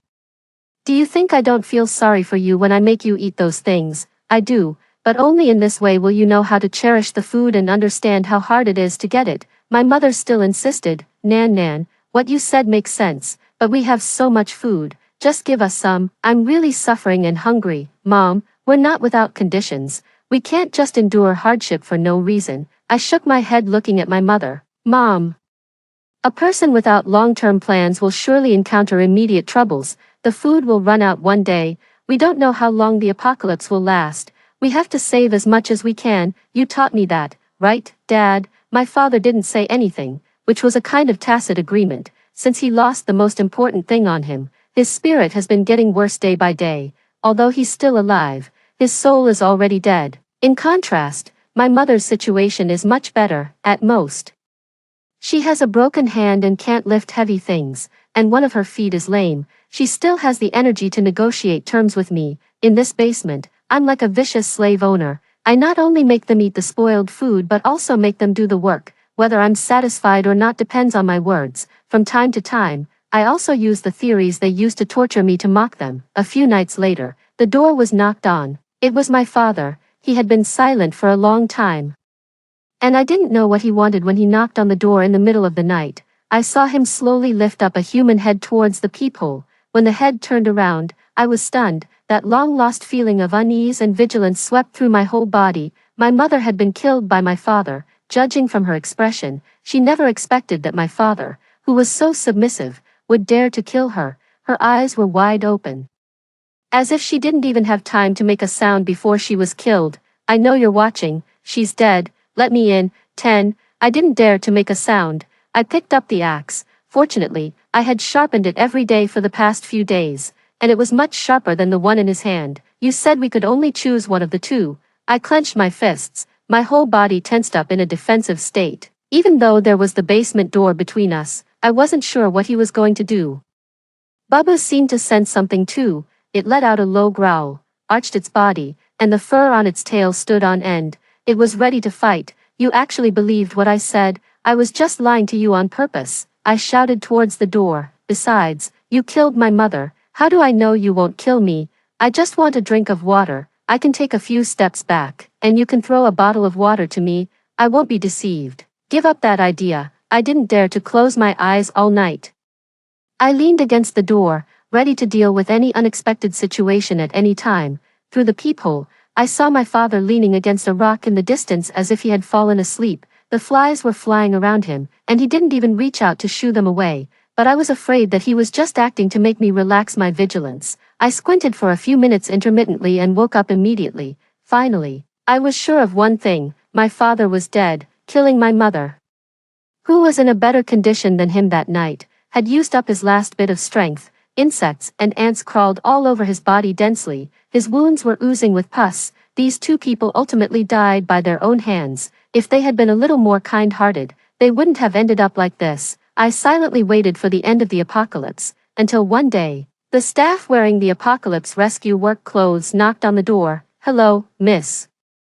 We're national workers here to count the survivors. I slowly opened the door. I had dreamed of this scene countless times. It finally came true today. There's only me left in my family. What about your parents? I was as if I had been touched on something sad. Tears welled up in my eyes. I covered my face with my hands. My parents are dead. I told them that there was a lot of food at home, but they didn't listen. They insisted on being thrifty, and in the end, they starved to death. Poor them. They were born in a difficult era and were buried in the suffering they created themselves. The staff nodded, indicating that they understood the situation. Please accept my condolences. Watching their departing backs, behind my hands covering my face, there was an uncontrollable smile. 11. You're not happy just because I said a few words. Am I wrong? Don't think that just because there's a lot of food and drinks at home, it will last forever. We don't know when the apocalypse will end, so we have to train your survival skills. Besides, this is nothing compared to the hardships we endured when we were young. According to the notice from the country, all the survivors will receive supplies uniformly and then get subsidies. Step by step, I walked from the basement to the house and then to the community. I greedily breathed in the sunlight and fresh air that I hadn't seen in 2 lifetimes. This time, I survived. I wasn't in a hurry to get the supplies. Instead, I tidied up and reinforced the house first. Humans are so small in the face of nature. I'm not sure if this is the real end or just the beginning, but the habit of stockpiling things really saved me. This time, I became the parents in my previous life. As the best survivor of the apocalypse, I was invited to explain how to survive in the apocalypse. The difference was that I didn't promote suffering, and I didn't tell them that if they wanted to survive, they had to learn to start a fire by rubbing wood, learn not to use the toilet and keep it for growing crops, and learn to eat spoiled food even if it's hard. I told them that the greatest way to survive in the apocalypse is not to be merciful. Don't harm yourself because of so-called feelings. There's no room for feelings in the apocalypse. Later, the city was gradually rebuilt. The economy recovered too. Without hesitation, I took Babu and moved to another city to live. My identity as the excellent survivor of the apocalypse has been exposed. If there's another apocalypse, surely many people will find out the address of my home. Then I would really be the target of everyone's criticism. The best way to deal with the apocalypse is to trust no one and be prepared for the worst. Story 2. A torrential downpour began. And someone in the homeowners group suddenly sent a message. I come from the year 2026, and this rain has never stopped. The apocalypse is upon us. You all better start stockpiling for survival. Everyone thought it was a joke. No one believed it. But then he said, today in apartment 1203 there will be a murder. The female owner will be thrown down from upstairs by her boyfriend. And I live in 120301, outside the house. The wind and rain were ferocious. And the raindrops pelted the windows with a constant tapping sound. I was lying on the sofa with a cup of hot milk, scrolling through my phone, when I saw someone had posted a message in the homeowners group. Neighbors, I come from the year 2026, and this heavy rain has never stopped. The apocalypse has arrived. Hurry up and stockpile for survival. The group was quiet for a moment, then suddenly became lively. 303, crazy. 702, wow, neighbor from the future. Can you tell me tomorrow's lottery numbers? Wish you a safe life. 701, the person above. Transfer me 10,000 and I'll tell you, I actually come from 2025, and I remember more details than him. Such an outrageous claim. Of course, no one believed it, and the homeowners jokingly made a mess of it, but the person wasn't discouraged and posted several long messages. June, in the next 2 years, most parts of the country will be submerged. We are in Kunming, which is at a higher altitude. Especially our neighborhood on the north side of Kunming, which is even safer. You only need to stockpile enough supplies and wait for the government's large search and rescue boats to arrive, and you can survive the apocalypse. June, please go out and buy supplies as soon as possible, and prepare enough food and medicine. Tonight after 7 o'clock, the rainfall will increase, turning from heavy rain to torrential rain, and it will continue for 2 whole months, making it very inconvenient to go outside then. June, in the future, this kind of torrential rain typically lasts 2 months, turning into light rain for another month. You must take advantage of this time. Next, this person named June posted a long list of essential supplies, including various household items and plastic pots for planting vegetables. I showed the chat history to my boyfriend with a laugh. Look at this person. He must be crazy. Benjamin, who was on the phone with someone, glanced at the phone screen casually and laughed. It must be the owner of the supermarket at the door. He sells fake goods all day long, and his business is dying. Now, this trick he thought of, what a marketing genius. Many homeowners thought the same, and some even tagged the supermarket owner directly in the group. Charles, you dropped your cover. Hualian Supermarket. What cover? It wasn't me. Why would I do that? Hualian Supermarket. I tell you this, comrade June. If you want to help me sell goods, at least make up a better excuse. You say the rain will increase after 7 o'clock. But it's already 6:50, and the rain has stopped outside. My wife is changing her shoes ready to go out dancing. I walked to the window and saw only a layer of white mist on the glass, unlike before when droplets rolled down forming a line. I shook my head, smiling, and opened the window. Indeed, the rain had stopped, and people were heading out downstairs, walking in pairs and groups on the path without umbrellas. 02, I don't know what this person was aiming for, sending so many texts just for a lie that would be exposed in 10 minutes. He must be really idle. I didn't look at the group messages anymore, leaning on the window and watching TikTok, watching a muscular man dance the edge dance, when suddenly a loud boom sounded. A bolt of thunder struck, and the sky suddenly lit up. I shivered, holding my phone tightly. It seemed as though a massive hole had opened up in the sky, a fierce storm unleashed, with heavy rain pouring down endlessly, striking the window glass and splashing like countless arrows. Frantically, I grabbed the handle and forcefully shut the window. In those few seconds, my hair was completely drenched and a small puddle had formed on the floor by the window. Trembling, I picked up my phone and saw it was exactly 7:00 p.m. June was right after all. I opened our WeChat group, and the residents were in an uproar. It's really pouring. Oh my God. Could it actually be some sort of apocalyptic event? Everyone, don't panic. Maybe he works at the Meteorological Bureau and is in cahoots with the supermarket owner to clear out stock. But the forecast only said it would be cloudy. When has the Weather Bureau ever been so precise, down to the exact minute? The supermarket owner, not to be outdone, lashed out. Blossom Supermarket, clearing stock, my foot.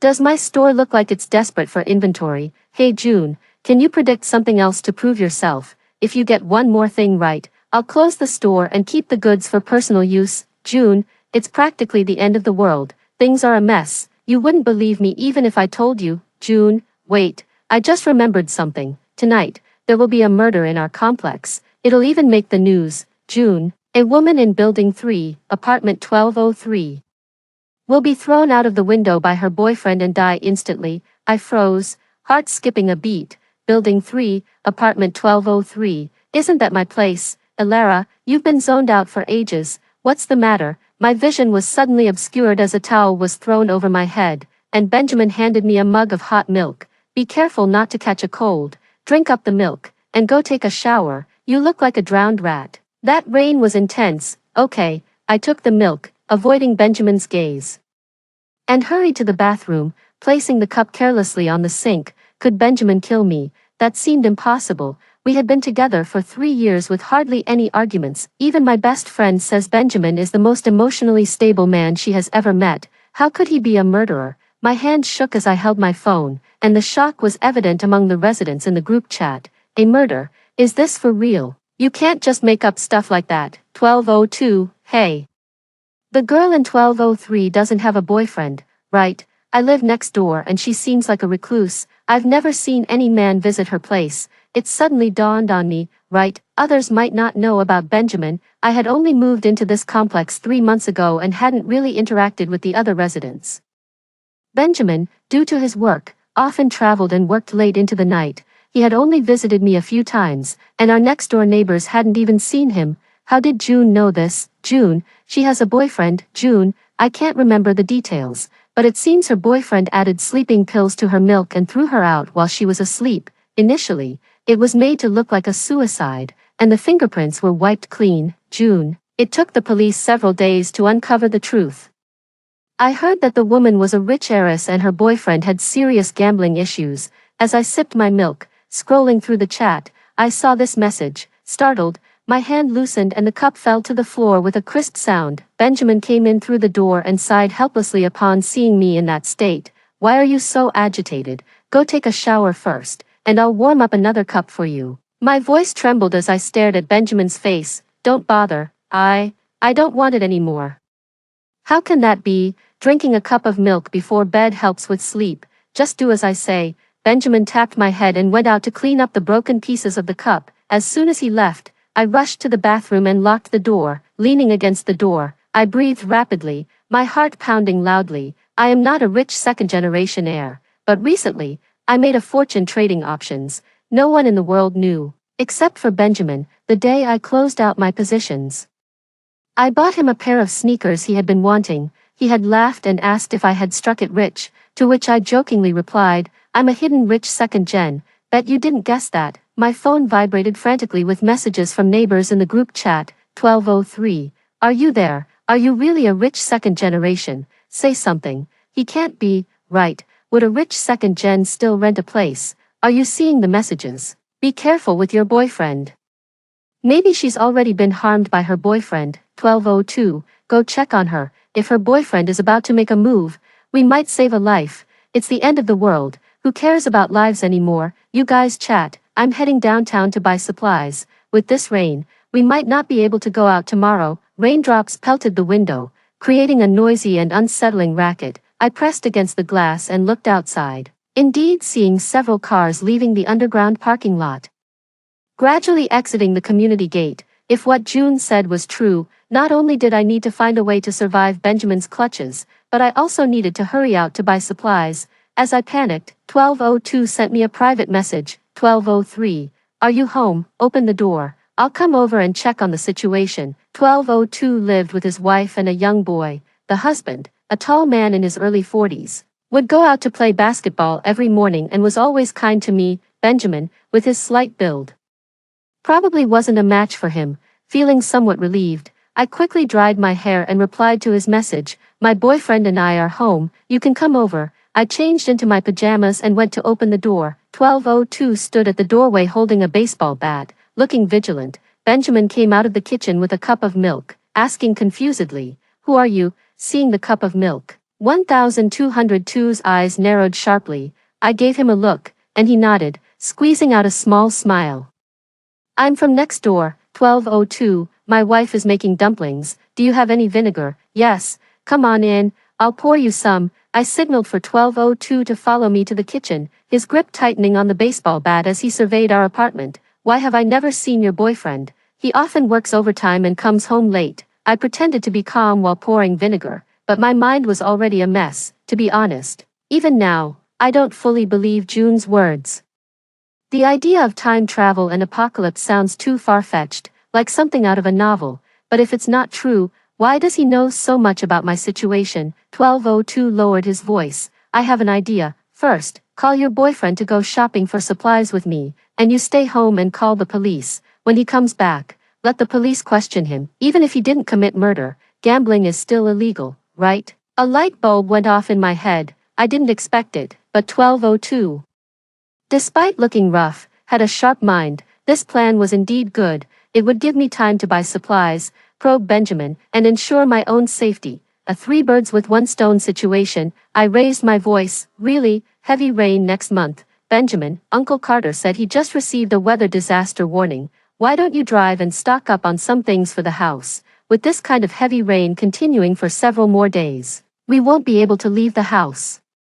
Benjamin was watching TV and didn't even turn his head. "When has the weather forecast ever been accurate? And stocking up? We haven't even finished the rice we hoarded during the last pandemic." "Oh, come on, just go, the rice won't spoil. Use my card, buy a lot. We need grains, oil, rice, flour, and medicine." "Wait, I'll send you the list." I copied and pasted the message June sent in the group, wrote down the quantities, and forwarded it to Benjamin. Benjamin was startled. "Wow, this much, Elara? Aren't you exaggerating?" Uncle Carter interjected. "It's not an exaggeration, look outside.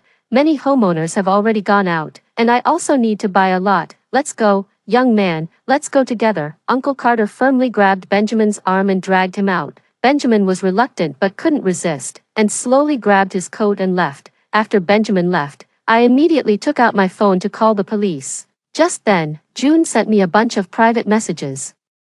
The words on the screen turned my face pale, and my brain crashed again. 1203, "Are you still there? I think I remembered wrong. The murderer isn't your boyfriend, it's your next-door neighbor, or maybe not. I need to think carefully." It was very chaotic at the time. The police didn't announce the details of the case. There were all kinds of rumors in the neighborhood. Some say it was the uncle next door who had malicious intentions, entered a home, and pushed you down. And others say it was your boyfriend who killed for money. Both versions are being talked about. I'm not sure. I can't talk about this in the group. 1202 is also there. Just keep it in mind. I clutched my chest and collapsed onto the sofa, my mind a mess. There were a few times when wearing a short skirt, the way the uncle next door looked at me indeed made me very uncomfortable. If he is the real murderer, then Benjamin going out with him, isn't the situation quite dangerous? First, he killed Benjamin, then came back home to deal with me, and on top of that, Benjamin still had the house keys on him. I was both shocked and scared, my heart pounding wildly as I clenched the sofa cushions tightly. Just then, I heard faint footsteps at the door, followed by the sound of a key being inserted into the lock. Click. The door opened with a soft sound. The person at the door looked up and smiled at me. It was Uncle Carter from next door. Why did he have Benjamin's keys? Seeing my astonished expression, Uncle Carter pulled out the keys, casually closed the door, and his gaze lingered on my legs. It was hot, and I was only wearing shorts and a t-shirt at home. Uneasily, I placed a cushion over my thighs and pretended to be calm as I picked up my phone and shook it. "Uncle Carter, I just called the police. They said they'd be here in 5 minutes. Where's Benjamin?" Uncle Carter visibly flinched. "Oh, your boyfriend forgot his car keys. Asked me to come up and get them. He's waiting downstairs. The elevator's broken. The poor guy didn't want to climb up all those flights. You know, young people these days just don't have the stamina. Don't worry, with me here." You're safe. Uncle Carter moved to sit next to me on the sofa, pretending to search for the car keys on the coffee table. His knee brushed against my thigh, sending a wave of warmth through my body. I shifted uncomfortably to the side and suddenly noticed a small patch of red blood on the left side of my calf. My pupils dilated. My heart skipped a beat. Uncle Carter was wearing black trousers, damp on the right leg. I thought it was just rainwater he caught downstairs, but it was actually blood. Something must have happened to Benjamin. Where did you put your car keys, young lady? And to think your boyfriend trusts me to come up here alone with you. He must not care much about you, whether or not he actually wants to kill you, he said. Uncle Carter raised his hand, intending to place it on my thigh. I stood up quickly, grabbed the car keys from the coffee table, and handed them to him. Here are the keys, Uncle Carter. I think I can hear the police sirens now. What should I tell them when they arrive? Uncle Carter paused, turning to look out the window. The rain was heavier now, the drops beating against the window like the sound of drums, making everything outside sound blurred and distant. It's up to you what you say. I need to go shopping. With this rain, the roads will be flooded soon, and it'll be impossible to get out. Uncle Carter reluctantly took the car keys, his eyes sweeping over my legs one last time. Wait for us at home, young lady. After Uncle Carter left, I immediately rushed to lock the door and tried calling Benjamin's phone. After several attempts, all calls went unanswered. Benjamin must be in trouble. My eyes welled up with tears as I shakily dialed 911, but to my dismay, the police expressed doubt after hearing my story. Your neighbor killed your boyfriend. Where's the crime scene? Outside. Did they drive away? Please provide your residential address and license plate number first, so I can check the surveillance footage. After reviewing the surveillance, the police gave me a lecture. Look here, the Tiguan with the license plate ending in 669 shows two people in the car. Check the photo I sent via text. Isn't that your boyfriend with the neighbor? In the photo, Benjamin was driving, and Uncle Carter was sitting in the passenger seat, both of them chatting and laughing joyously. I was utterly bewildered. Was Benjamin all right? Where did Uncle Carter's blood come from? And why wasn't Benjamin answering my calls? Stop being paranoid and talking about doomsday all the time. It's raining heavily today, and there are accidents everywhere. The emergency lines haven't stopped ringing. Don't misuse emergency resources and delay help for those who truly need it. The police scolded me before hanging up the phone. After being reprimanded, for the first time, I started to doubt June. Could it be possible that he was the deceptive one, that there was no apocalypse, no murder? I opened the homeowners group chat and saw that June had posted several long messages asking about my current situation. I was about to tell him that both the neighbor next door and my boyfriend had gone out to buy supplies. As I typed these lines, something felt off. If June was deceiving me, could it be that he was the one with ulterior motives? Had he sent my neighbor and boyfriend away to have an easier chance to make a move on me? I dared not reply to him. It was as if June knew what I was thinking. He sent a few more messages. 12:03, you're not suspecting me, are you? I'm not lying. The wind is strong tonight. I remember just after 10, the sliding door on a high-rise balcony in our complex will be blown down by the wind, crushing the pet dog of that household. Not long after June sent these messages, indeed, the owner of Unit 1803 started cursing in the group. I spent over $30,000 on that custom glass sliding door. What kind of crappy quality is this? Look what it's done to my place. For neighbors who haven't renovated yet, avoid this Hanggu Doors and Windows store. In the photos, the balcony door had fallen onto a sofa, and the ground was littered with broken glass and rainwater. The living room in total chaos. There was also a golden retriever lying beside it, with a small pool of blood near its feet, in the middle of the night. I now have to take my Mimi to the hospital. Neighbors, please be my witnesses. I have to demand compensation for emotional damages from the door and window store owner. The owner of 1803 continued ranting, but I didn't have the patience to read it all. June messaged me privately, repeatedly assuring that he was telling the truth. June, I'm just across from your building. After 10 at night, I saw from my window someone pushing you down. I glanced at my phone, but now, it's already 10 p.m. Benjamin and Uncle Carter haven't returned yet.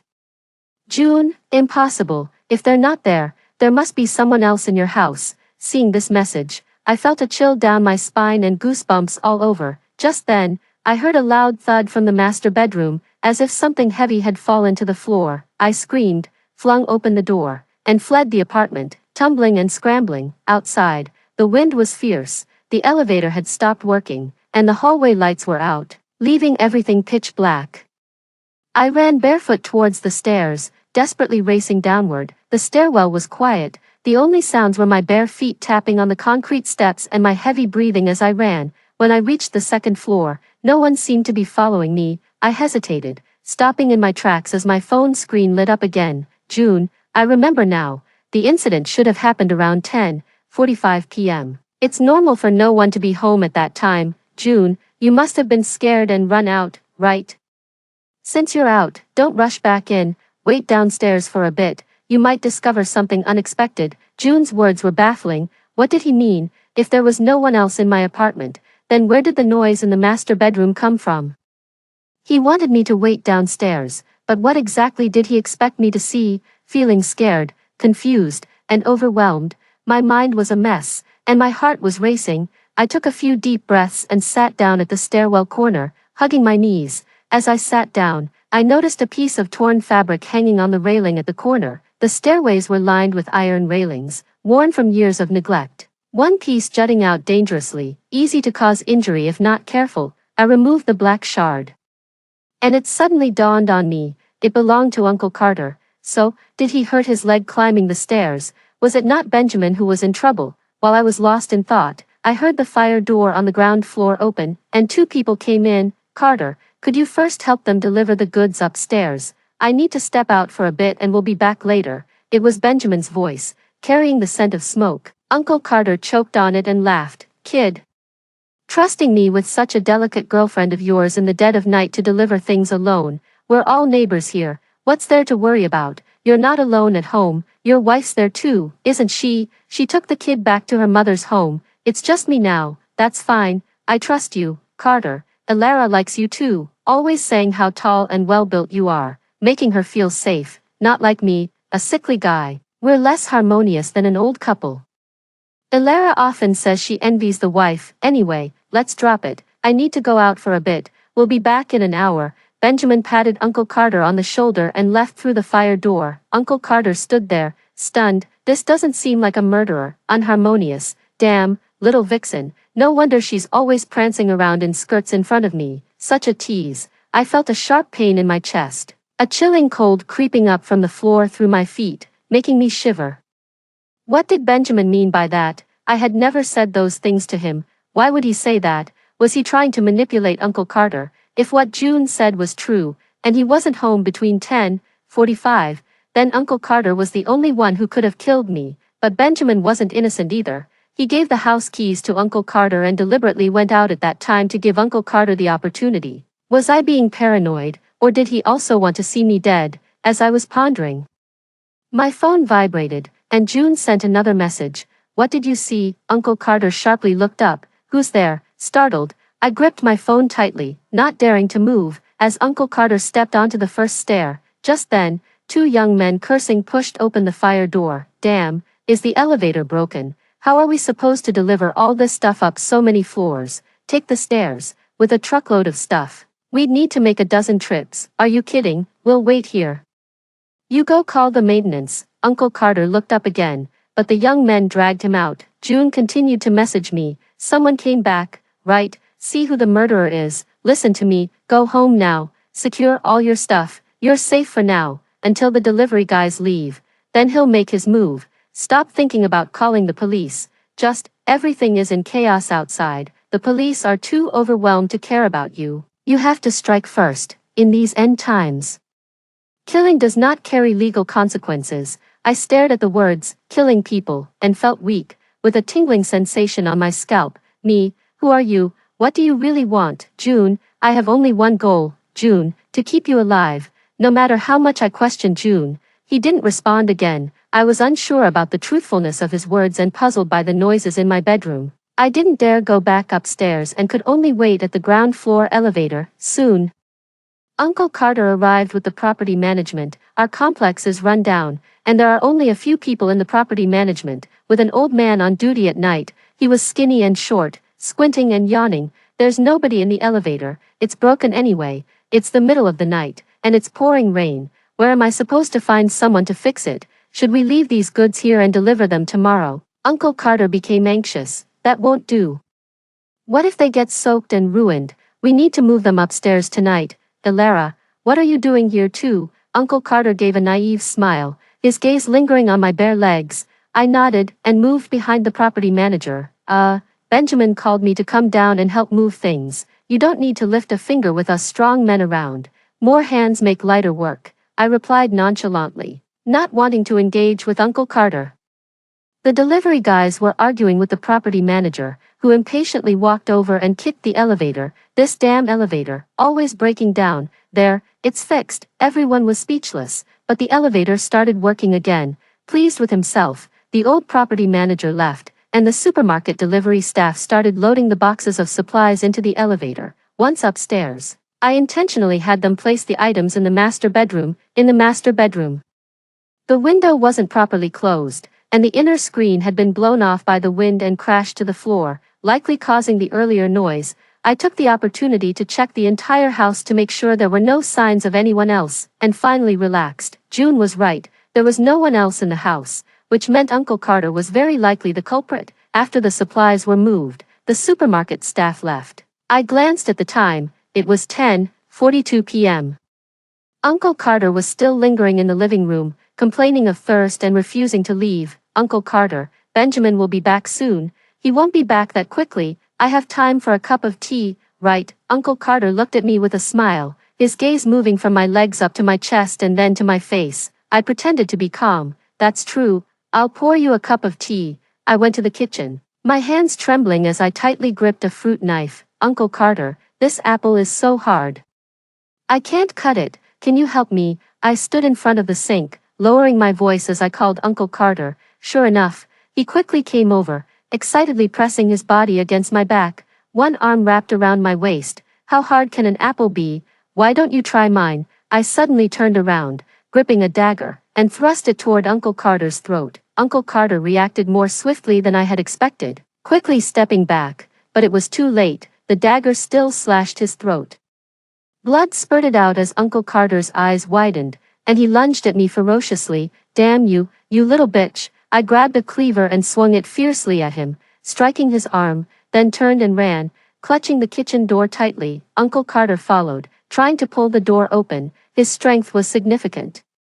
But the harder he pulled, the faster he bled. Soon, his face turned pale, and he collapsed to the floor. The kitchen's glass door was smeared with bloody handprints. I kept pulling the door tightly, biting my lip to stop myself from crying. As time ticked by, only when I was sure Uncle Carter could no longer move did I let go. Sitting on the floor, trembling as I unlocked my phone, a message from June stopped my heart for a moment. June, did you kill Benjamin? Me, I killed Uncle Carter.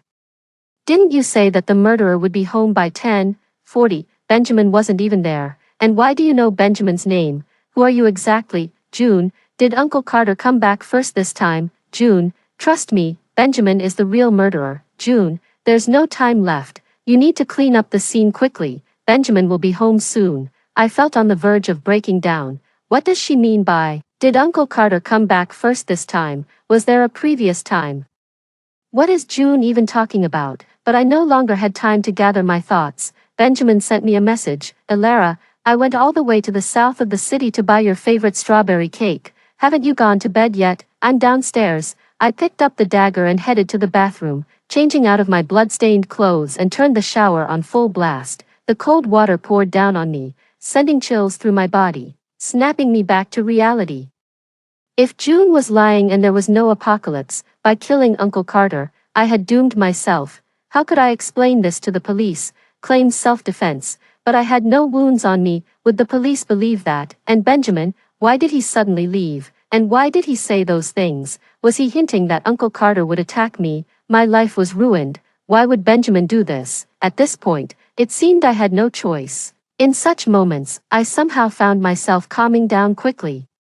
I changed into pajamas and was just walking into the living room when Benjamin arrived. Elara, open the door. Elara, are you there? I clenched the dagger and walked to the kitchen, tearing my pajamas and lying down on the pool of blood. I really wanted to know, was this the scene Benjamin wanted to see? After a few shouts, the key turned. Benjamin opened the door. First, he paced around the living room and noticed bloodstains on the floor, in a few strides. He rushed to the kitchen door and forcefully slid it open. Benjamin sharply inhaled in shock. Damn it, how could such a big guy be so useless, to die just like that? Well, it's better that he's dead, saves him from spilling what he knew about my car, claiming I suggested he come. After a moment of silence, Benjamin kicked me. Elara, don't blame me, I've been so good to you. After all these years together, knowing how rich you actually are, you still kept it from me. We've been living in this crappy apartment, splitting the rent, and always eating fast food. What did you take me for? Now, it's fine, I'll make good use of your money. The face recognition on your mobile banking should still work right after death, right? As he spoke, Benjamin began to pry my eyelids open. Seizing the moment, I suddenly sat up and forcefully stabbed him in the neck with a dagger. Releasing the dagger, I sobbed and staggered back until I leaned against the kitchen cabinet. Benjamin, why would you do this to me? Benjamin's eyes were wide open. This time, I stabbed deeper than before. Perhaps Benjamin's body was too frail, and he collapsed to the floor without uttering a word. After killing 2 people, my emotions completely collapsed. I picked up my phone from the floor and instinctively sought comfort from June. Me, I killed Benjamin. I've killed someone. I've killed again. June, are you sure they're both dead? Do you have Uncle Carter's phone? June, good. Elara, next, dress Benjamin in women's clothes and throw his body from the upstairs. There's a small protruding balcony on the 3rd floor. Throw him from the direction of the master bedroom. He will land right on that balcony. There's already water accumulated there. By tomorrow, the body will be swollen beyond recognition, and no one will notice his gender, me. But won't the other residents call the police? June, first, tell everyone you've already called the police.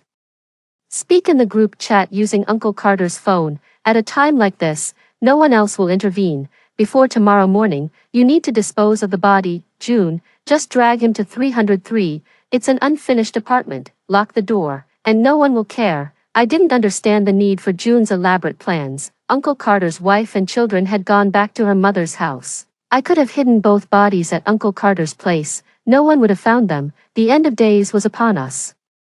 Even if it took a month or 2, no one would investigate. Why then draw more attention? June, Elara, even now, do you still not trust me? June seemed quite upset, sending a string of exclamation marks. June, we've come so far, you must listen to me. June, I promise you, once you've done all this, I'll tell you the truth, regardless of whether you do it or not. It can't get any worse, right? June, you have no choice but to trust me. June was right, at this point. I really had no other options left. I shook my head vigorously to clear the clutter of thoughts and dragged Benjamin's body next to the master bedroom window. I opened the group chat interface, and as expected, the residents were still chatting. The chat showed 99+ messages, with everyone sharing what supplies they had bought and some still arguing, refusing to believe in any doomsday scenario. 402, Apocalypse. My foot, how can you all believe this nonsense? I bet this rain won't last more than 3 days. Come on, whether you believe it or not, it's better to be safe than sorry. 402, if it really were the end, and you haven't stocked up, how long would your food last? 402, I'm not stocking up, my neighbors stock food, I stock guns, my neighbors are my food supply, you all are buying so much, how could you let me starve? Ha ha ha, it was obviously a joke. But June suddenly replied in the group chat, 402 is right, when doomsday comes, everyone will be scrambling for supplies. Those who bought the most are essentially buying for others, who bought the most stuff anyway. I think I saw a large truck from Suhui supermarket. I saw that too. It seems to be from our building, probably bought by 1203, right? No, it was 1202 who bought them. I saw him moving stuff upstairs in the basement, but I saw 1203 moving stuff too. Isn't that woman from 1203 a rich second generation? It makes sense she bought a lot. Doesn't the family in 1202 lack that kind of money? Wait, didn't June say that the woman from 1203 would be killed? How can she still be moving stuff around? What time is it even? What kind of profit is this? Must be fake. June messaged me privately. Elara, you see, everyone knows you've been buying supplies. If you don't die now, you'll become a target when doomsday comes. Everyone will want to rob you. I instantly understood. Yes, if doomsday were real, then Elara must die, and this apartment must be vacant. I hesitated no more. I dressed Benjamin in a pink dress, then moved his body to the windowsill, and pushed it down hard. while letting out a piercing scream myself. The scream cut through the rain, and I saw several figures opening their windows to look out. Holy shit, which floor is that? Someone just fell down. It's 1203. The woman from 1203 fell down, right there on the third floor balcony. Oh my god, there really was a murder. Call the police. Hurry, call the police. I ran to the kitchen, grabbed Uncle Carter's phone, and texted in the group chat, 1202. I've already called the police. Damn, that scared the hell out of me. I just heard a commotion next door and was about to go over and calm things down. That pretty boy looked so gentle, didn't expect him to be a murderer.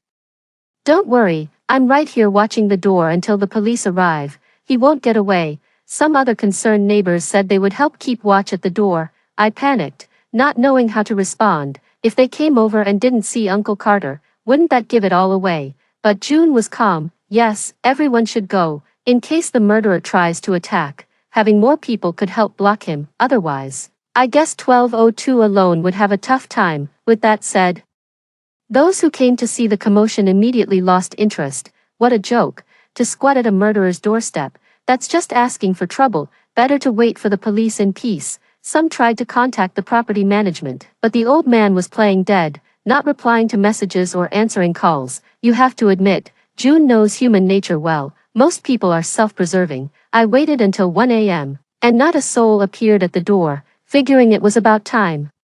I photoshopped an image of a policeman's back and posted it in the group chat. The police have arrived and taken him away. The boyfriend from 1203 seemed stunned, just sitting on the ground apologizing, looking quite honest. Most people were asleep, while a few young people who were still awake chimed in with their comments, like a murderer would be honest. Didn't they say 1203 had bought a lot of stuff? Now, there's no one in her place. What a waste. She didn't buy it, I did. I think she argued with her boyfriend over buying supplies. He kept calling her foolish and wasteful. After some casual chatting, the group gradually quieted down. I changed into a black tracksuit, put on a cap, and took the elevator down to the third floor. I dragged Benjamin's body back to the room from the terrace. The rain intensified, pounding painfully against my head. After dealing with Benjamin's body, I moved Uncle Carter back to his own place. Uncle Carter was a big, heavy man. By the time I finished everything and cleaned the house, it was already daylight. After showering, I sat heavily on the sofa, feeling sore and exhausted, barely able to move my fingers. June seemed to have sent me a few messages, but I was too tired to check. Sinking into the sofa, surrounded by the roaring thunderstorm, I soon fell asleep. When I woke up, it was dark again. It was only 4 p.m., but the rain was even heavier than the day before, forming dense sheets in the air and turning the ground into a white expanse. The water in the residential area had risen to ankle level, and there was no one downstairs. The residents' chat group, however, was lively, with messages continuously popping up, mostly discussing last night's murder case. I scrolled up to catch up on the chat, mostly mentions of Uncle Carter asking him for details of the case, with no one suspecting the truth. June, Elara, did we succeed? June, great. This method really works. Now, just lock your doors and windows, ignore everything outside, and we can survive. June, these supplies should last you at least a year. No one else in the building will suspect or come to steal the supplies. This is definitely the best strategy. You won't have to go to the rooftop anymore. Me, rooftop? What do you mean? Why should I go to the rooftop? June, don't you want to know who I am? June, the truth about everything is on the rooftop. But I hope you never go there. June, Elara, you must keep living. After sending this message, June stopped responding. Meanwhile, Uncle Carter's phone kept vibrating non-stop with missed calls. Almost every 2 minutes, his wife was frantically looking for him. Why aren't you answering my video calls?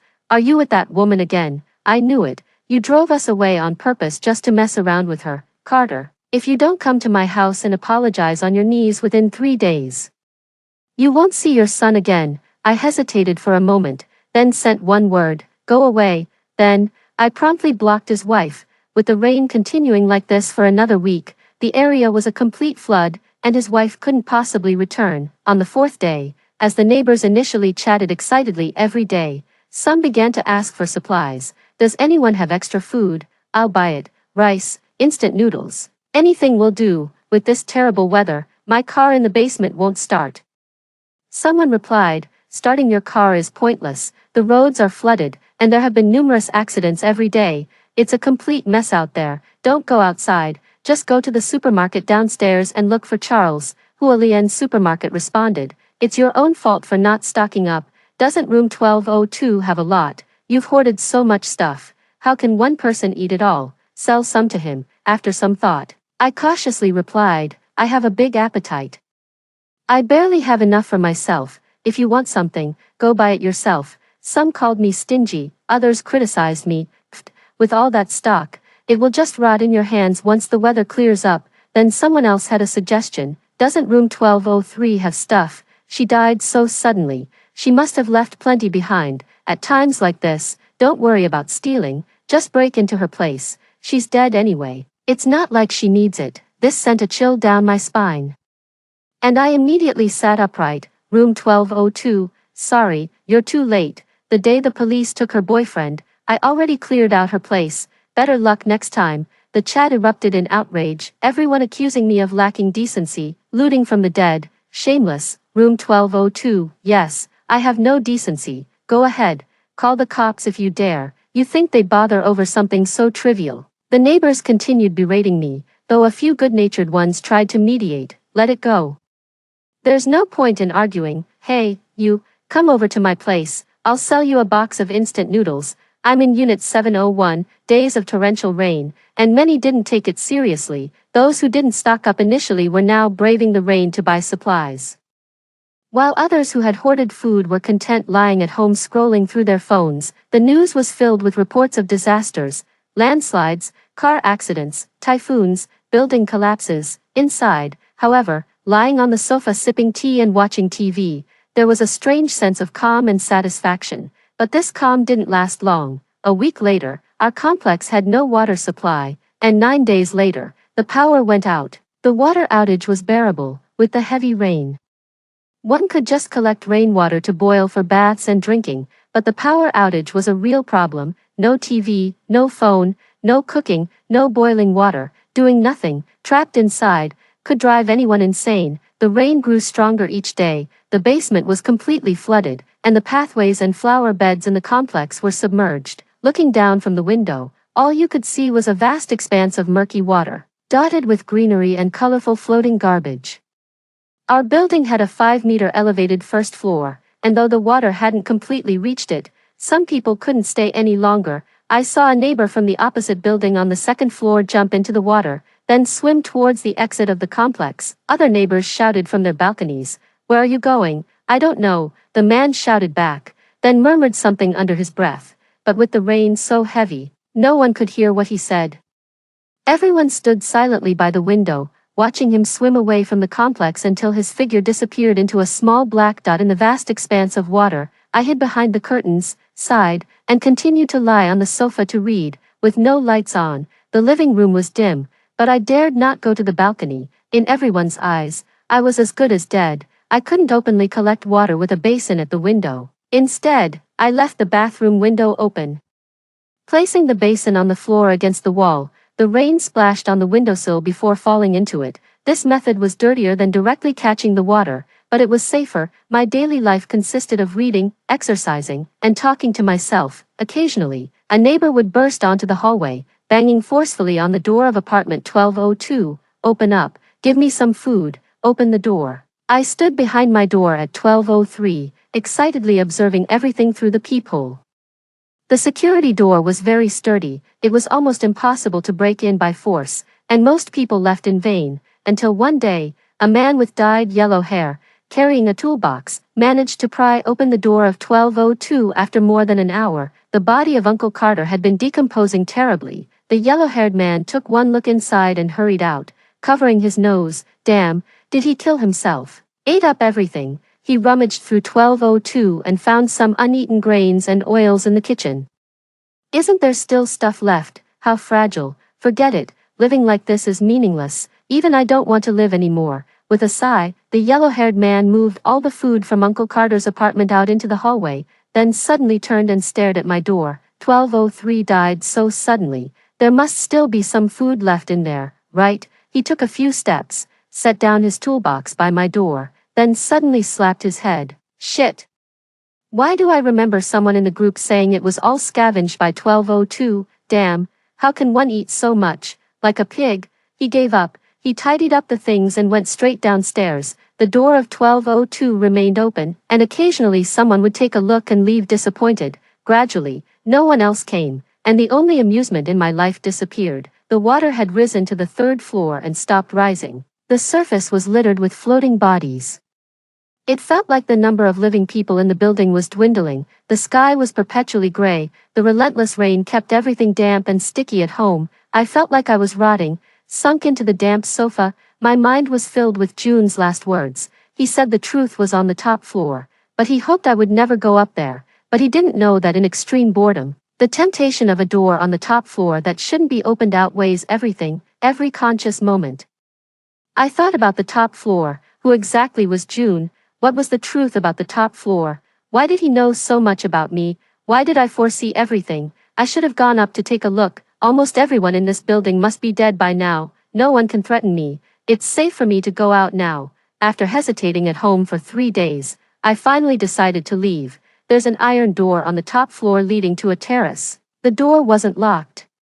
A wooden rod was horizontally inserted as a makeshift bolt. I pulled out the wooden rod and opened the iron door. The terrace was empty, except for a power distribution room in the far corner. Its orange roof stood out against the gloomy, stormy sky. I walked around the rooftop and opened the door to the power room. Inside, it was a sea of crimson. The white walls were covered with words written in red marker. I squinted and read around, growing more shocked by the moment. The writings on the wall were diary entries. I looked up, my voice trembling as I read aloud. Word by word, March 22, 2024, the rain has been falling for 10 days, Benjamin and I are trapped at home. He gambles on his phone every day and has forced me to transfer money to him. I refused, and he abused me, even tried to kill me. I escaped to the rooftop. I found a strange phone showing the date from 10 days ago. The phone couldn't make calls, it only had a group chat.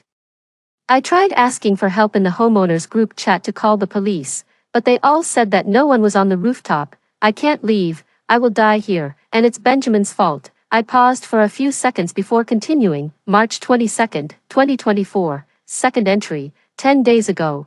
I received a bizarre text from a neighbor named June, who said that Benjamin would kill me and advised me to call the police immediately. He predicted the storm at 7 o'clock and that my window would fall out at 10 p.m. He was right about everything, but it all seemed too absurd to believe. The rain has been falling for 10 days, trapping Benjamin and me at home. Here on the rooftop, the diary on the wall seemed to be reenacting reality. I saw the phone. It turns out that I sent that message. I am June, 21. Am I June? Was it me who sent those messages? My mind went blank, almost incapable of thought, mechanically scanning the wall, continuing to read the words. March 26, 2024, third entry. It's the 26th. And I survived 4 days longer than last time. I found evidence of Benjamin's gambling on his phone and knew he intended to harm me. I asked my neighbors for help, but Uncle Carter turned out to be no good either. He tried to assault me, and I fled to the rooftop. Next time, don't trust Uncle Carter. April 29, 2024, seventh entry. I survived longer than before. But I've run out of food. It's chaos outside. I dared not leave and ran to the rooftop, contemplating ending my life. Next time, I need more food. June 18, 2024, 10th entry. They found my food. The neighbors broke down my door and madly looted my supplies. They tried to kill me, and I escaped to the rooftop. Next time, I can't let them know how much I've hoarded. I can't even let them know I'm at home. I need to think this through. I must survive. I sat on the ground, dazed. For a long while before I managed to piece together what had happened. Am I caught in an endless loop? Every time someone harms me, I run to the rooftop, and then I find a phone that can travel through time and space to send a message to myself on March 22, 2024. After so many failures, have I finally succeeded? Have I finally broken out of the loop? I searched around the electrical box and found the phone in a corner. It was an old model, seemingly struck by lightning, with scorch marks on the back of the screen, but oddly, the screen was still lit, displaying a date from 6 months ago, March 22, 2024. How could it still have battery after all this time? I turned on the phone and tentatively sent a message to the group chat. Hello everyone, I'm June. There was a quick response. Who are you? Why didn't you write down the room number in the notes? I immediately became excited. God knows, it had been half a year, a full 6 months. And finally I could communicate with someone again. I eagerly stuffed my phone into my pocket, planning to study it carefully when I got home. After living through the apocalypse for so long and being alone on the top floor, I still felt very insecure, but when I reached the iron gate, I was completely stunned. I remembered that when I came in, the gate was open. Why was it closed again? Was it blown shut by the wind? This iron gate was so heavy, if it was blown shut by the wind, it should have made a noise. Why didn't I hear anything? A bad premonition welled up in my heart. I stretched out my hand tremblingly and pulled hard. The iron gate didn't budge an inch. In a panic, I gripped the handle with both hands, stepped on the wall with one foot, and pulled the iron gate outward with all my might. This time, the iron gate shook. The wooden bolt behind the door hit the wall, making a faint sound. Someone had rebolted the iron gate from the inside. Who are you? Let me out. Let me out. I desperately shook the iron gate. After a while, a faint voice came from inside the door.